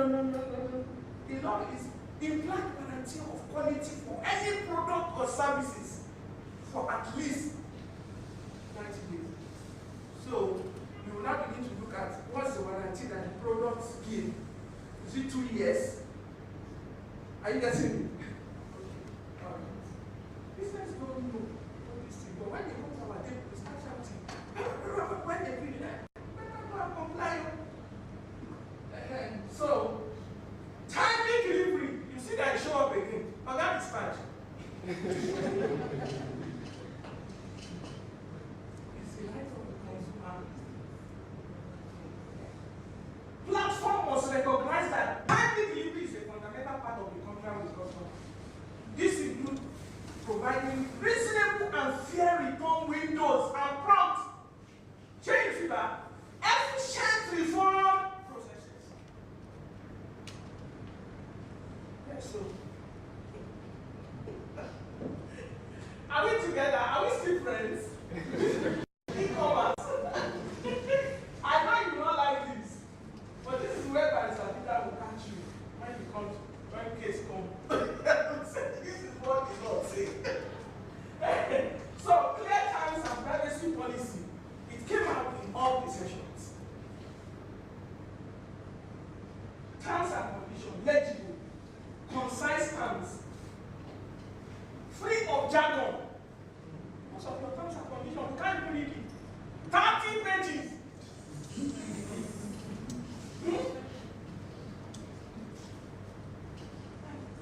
Clear. It must just be clear. Number 4, robust complaint request mechanisms. Actually, the Commission prioritizes that every business must have a complaint resolution desk. Because the process of complaint filing starts with the business. When consumer is not satisfied, go back to the business. It is expected that you should resolve the complaint immediately. It is when you don't resolve, then you come to the consumer and say, come to the Commission. When I gave one, it was sweating. How much was the money? 9,500. The business has been telling the person, give me my money, this one is not you. So, somebody advised the woman, why do you CBC? I said CBC. Now we saw our letter. He just carried the letter. He said, Madam, ma'am, somebody, what is the problem? We saw this letter, it was writing. I said, where did you come from? You calculate the transfer money. And the money that brought him is 9,500.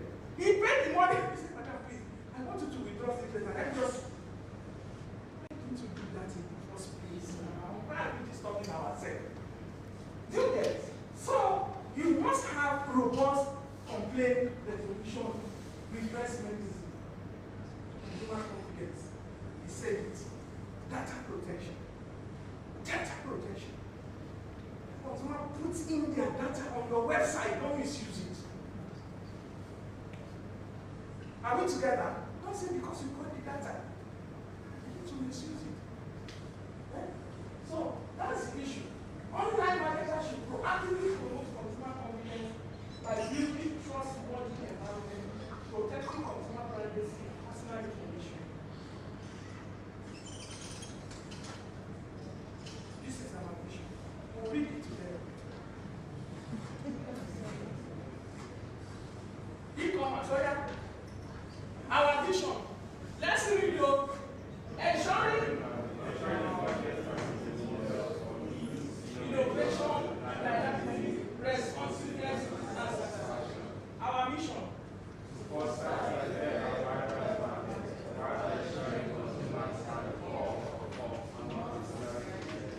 Consumer is not an afterthought for you.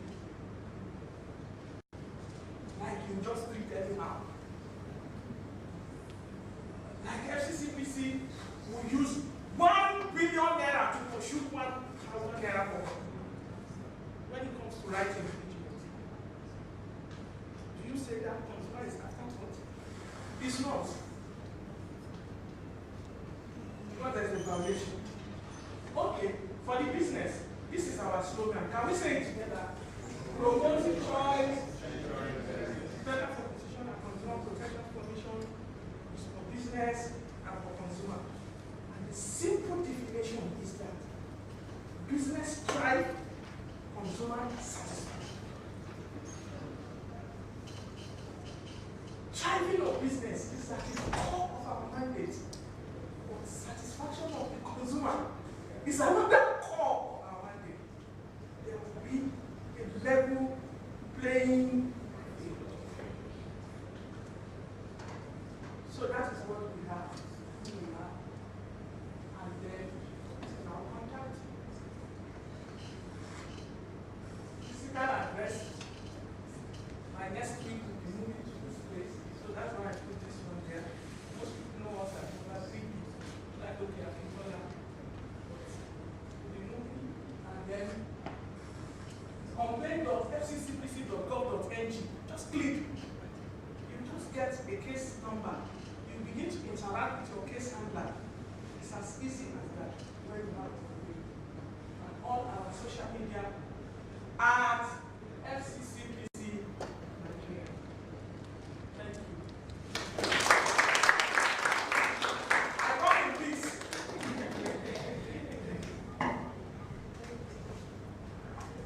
Thank you so much.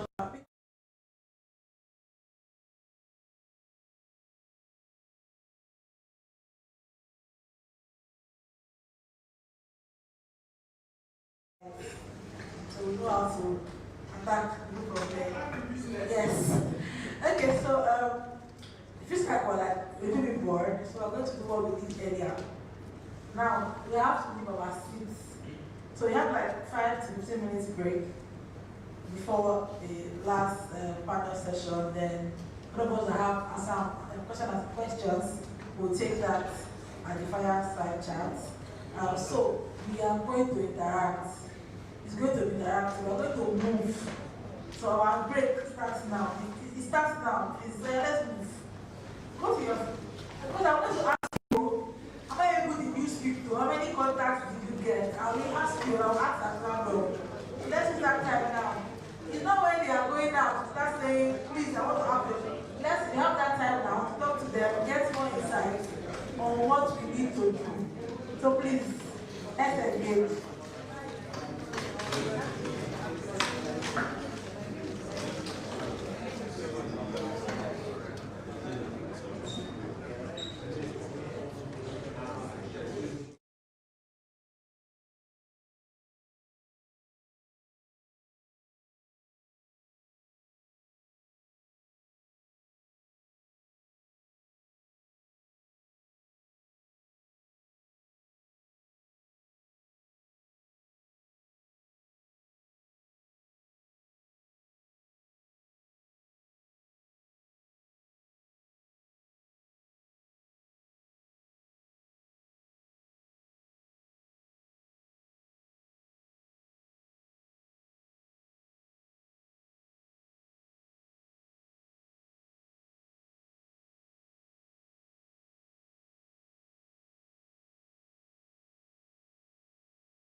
today.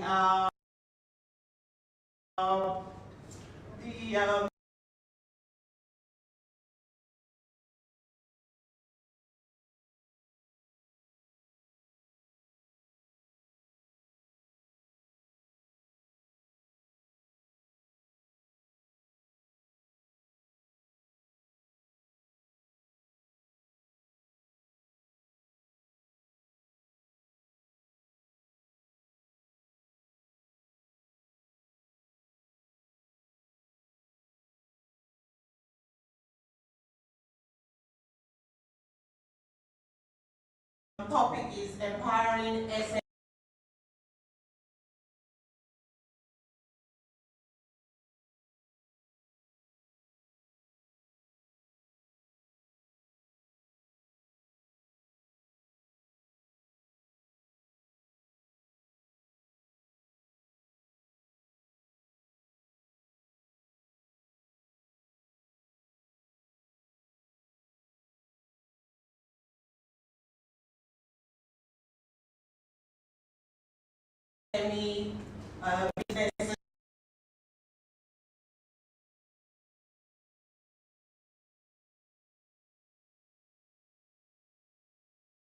Businesses online with tools, training, and market access. Before I delve in, I'll still do a little introduction, although she has done justice to that. So my name is Patricia Akpo-Uye.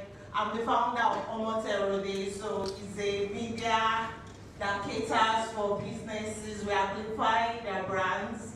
We also tell their stories. So alongside, I'm also a communication specialist. So I'll hand over to our guest.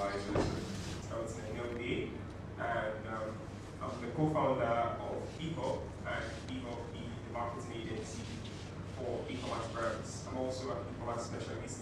Before becoming an e-commerce specialist, I've worked in various industries, logistics, climate tech, fintech. But e-commerce specialist made the most sense to me. I'm very simple, right? I am e-commerce, right? So it makes sense when I say, instead of trying to acquire more users or acquire content from users, how about I just work in an industry where I right? I show customers a product, and the value I get is they pay, right? And in terms of the brands and work rates, these are the things get here with the different. But I want to be experienced, right? So sevens and John Lifestyles, and even this familiar with Dario and Dario, so I work with brands like this, Beauty of Africa, and I think it's a very interesting space. Thank you.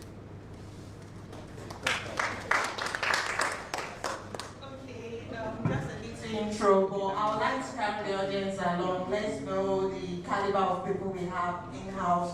So I'm going to do a poll. How many of us are SMEs, are into SMEs?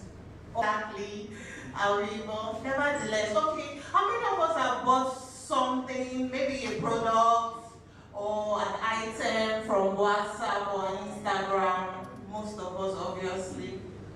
Please raise your hands now. Okay, great. That's a good number. So we are actually in the digital age right now.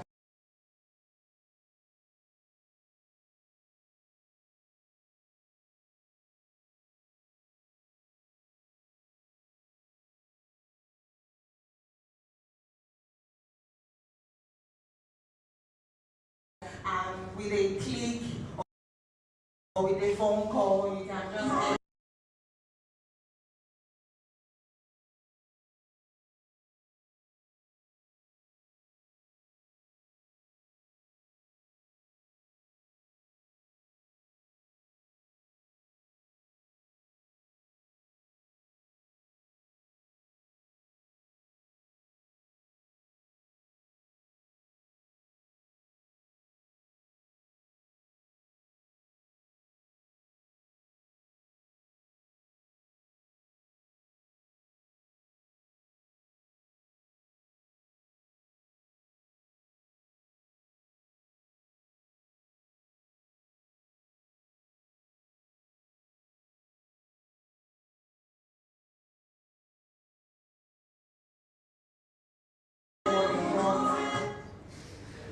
I'm going to penalize you. Okay, so with a click or with a call, we can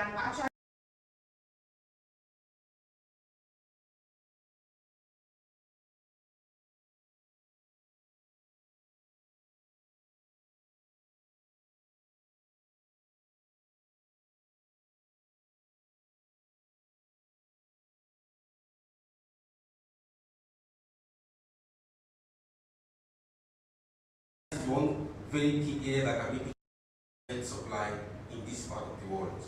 Makes it also a very, very challenging process for, a lot of people have ideas. As I mentioned earlier, Nigeria has a very, very strong young population. And what I like the most is that the population that will give to the next generation as well. And majority of them have ideas. I would say us because I'm also a part of this genre. Ideas are there, innovations are there.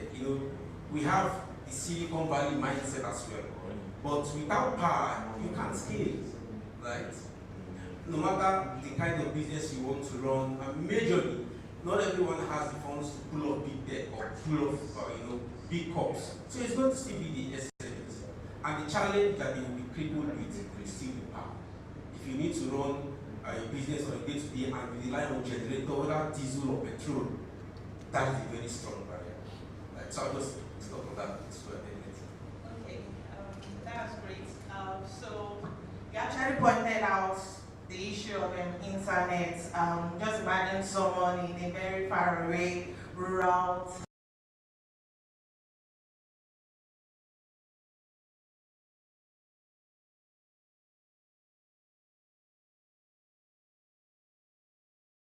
village, how that person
have these benefits, and you also mentioned power. So I'll just go to the next question.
for the purpose or for the benefit of doubt, I mean, for purpose of clarity, we are a business that ensures that we deliver 24/7, blah, blah, blah. This is our testimony, you can verify this, or we have this particular policy that says this. These are the people that we have transacted with in the past, you can go and check with them.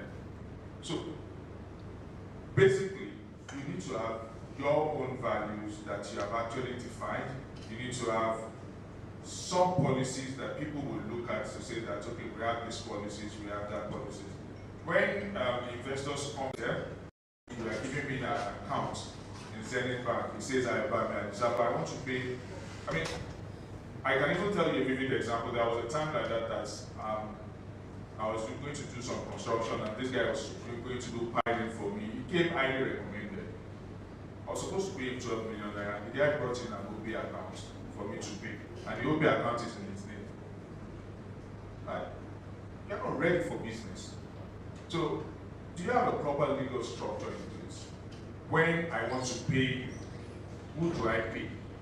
I pay your name, or do I pay your business? Which is a company. So it starts from that basic foundation. Do you have a registered business? Is it a business name or a limited liability company? Okay, if it's a limited liability company, you have directors. Who are your directors?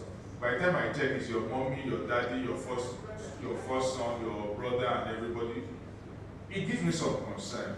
I won't be able to trust CDFGH. Okay, if somebody has worked with this Consumer Protection Agency, I check that she has worked with NDLEA before, I check that she worked with First Bank, I check that she was a judiciary worker. Of course, I will trust your business. Not that I'm starting up a business, I'm looking at who are the people who are making board of directors. I can't even say an accountant. You call yourself an e-commerce company, there is no accountant on your board. No legal person that understands the legal framework. I cannot see anybody that can speak to me about, okay, business, whether you yourself understand business. And it goes more than one way, it goes 360. Yeah? The consumer will look at it to say whether I want to trust you. The regulator will look at you whether I want to trust you. The investor will look at it whether I want to trust you. So, the type of people, the type of structure, the type of governance framework that you've put in place will determine how well you're going to be trusted. By the grace of God, I have worked with a Nigerian company that started in Lagos that is listed on New York Stock Exchange.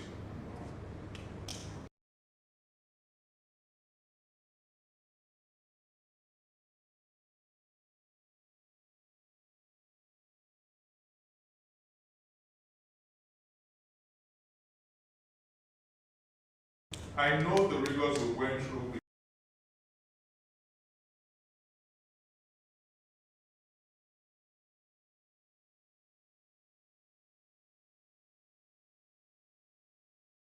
Before we can list IHS on the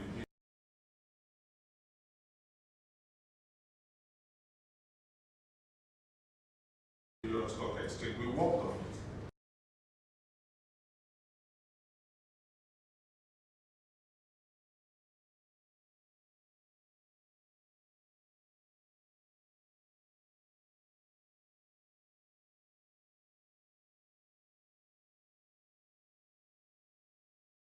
But this is a solely, purely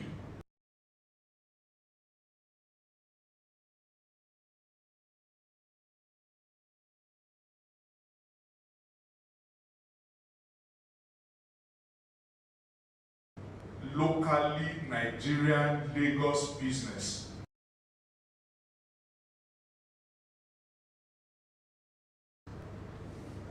That didn't start from nowhere other than Lagos.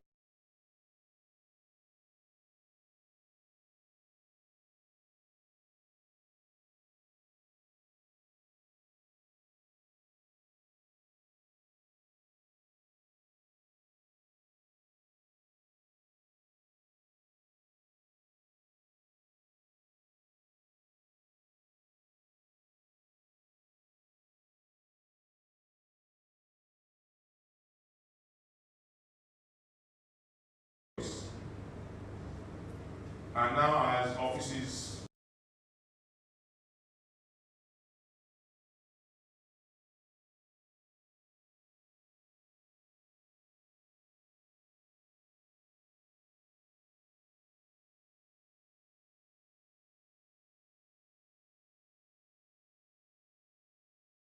almost everywhere in the world to the extent that I got listed on New York Stock Exchange.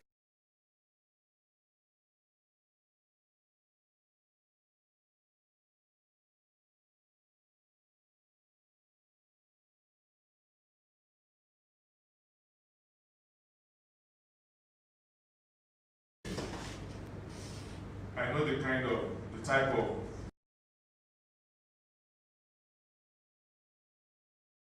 changes they made within the business before they went onto that platform.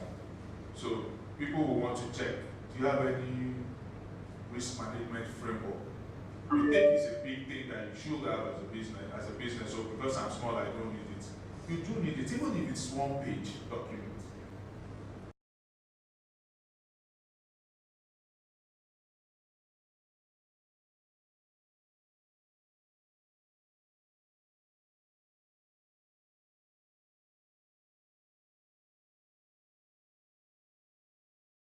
Or do you have compliance policies? Do you have any code of conduct? What do you have as governance structure? Those are the things that drive trust. Just to mention a few before I start going into the product itself, before I start saying that, oh, do you deliver what you say you're going to deliver? People go to say that, oh, I'm ISO certified.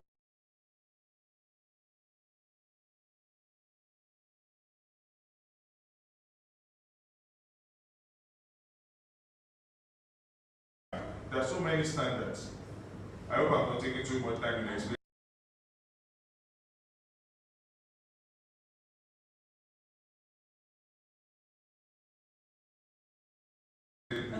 Yeah, there are ISO standards that you can actually, or major standards that you can actually subscribe to as a business. For instance, quality management system, QMS, as a business, to say that, okay, we can assure you that the quality of what we're dropping is what it is. By the time you see the slap or the logo of ISO on my website, you say, I'm ISO certified, which requires a lot of, not too much of a rigor, but the smaller you are, the better for you to get it. I mean, the easier for you is that you can get it.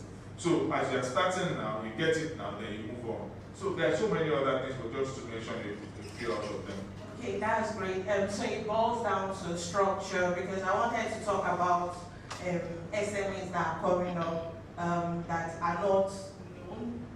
But you said they should have structure in place and policies and some other factors that will make them credible. Okay, you've actually taken so much time. So let me go to Elton. Okay, you hosted the previous panel session, and there was something that you said about trust. Okay, but I'm just going to divert. Since we're talking about tools, training, and market access, for SMEs that are coming up, what do you think they can do to have that opportunity to be accessible to the market? I'm going to tell a story. Over the week, there was an organization that I was supposed to work with, but because of the caliber of clients that I've worked with, they were looking for big names. So what would you advise a business owner in that case to do? And how do you have access to the market? Okay, I'm going to come to that question from a very practical angle. I really like the approach we took, right, in terms of talking about structure, but because of my hands have been dirty to a very large extent, I want to come from a very practical angle as it relates to e-commerce. I believe for customers to buy from you, they have to know, they have to like, and they have to trust you. Right, that's my perspective. And also when it comes to e-commerce, right, there is a large umbrella that has to do with anybody selling a product online. But then I think we can further break it down, right? So you have the big names like Jumia, you have the big names like Konga. You have not so big names, right? So they end up selling products via their websites, right? And then you have a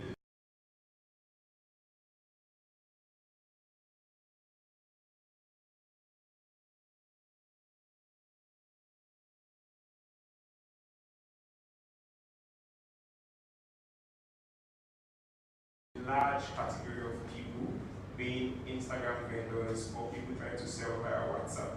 The reality of it is, in as much as we talk about conversational commerce being the next big deal, majority of those big guys have not been able to act that at scale, right? So when it comes to being able to have customers adapt to buying from SMEs, purchasing online, one thing I would really say is, as business owners, you need to know who your target is. One of the, okay, let me give 2 examples. One of the clients that we work with, so initially they struggle to sell online. They have the physical store, they struggle to sell online. At some point, we help them in terms of running ads. Sales started to pick up a bit, but one thing they did differently that ended up bringing more sales was they brought in an influencer that had been on Billy Ledger, right? In as much as we try to deny some of all these things, right? And because of it, they are women, right? It's kind of like just, they relate to that person that was the influencer. Another example I give, still with respect to trust, right, and getting SMEs to kind of like adapt, was I made mention of this in the last panel session. Recently, now, where that's kind of cool, I think earlier this year, it was like this hits everywhere, right? So this brand, it sells advantage, what's that unique value proposition? So what this brand had differently was, they are very big name, right? But then they had agents scattered across different states in the country. I talked about how majority of brands I work with, they get their sales from Lagos and Abuja, but this brand gets sales from Kaduna, from Kano, just name the states, right? But what they do differently is, they have agents in these different states, right? So they can now go ahead to say they want to leverage payments on delivery, and this has like worked really well for them. Okay, so we'll switch it up a bit. Let me go back to Mr. Solomon. Okay, I might be reading some questions. Okay, so what we are doing is a form of training, is a form of awareness, is a form of style of attending programs, or your part and doing what needs to be done. So, in terms of applying the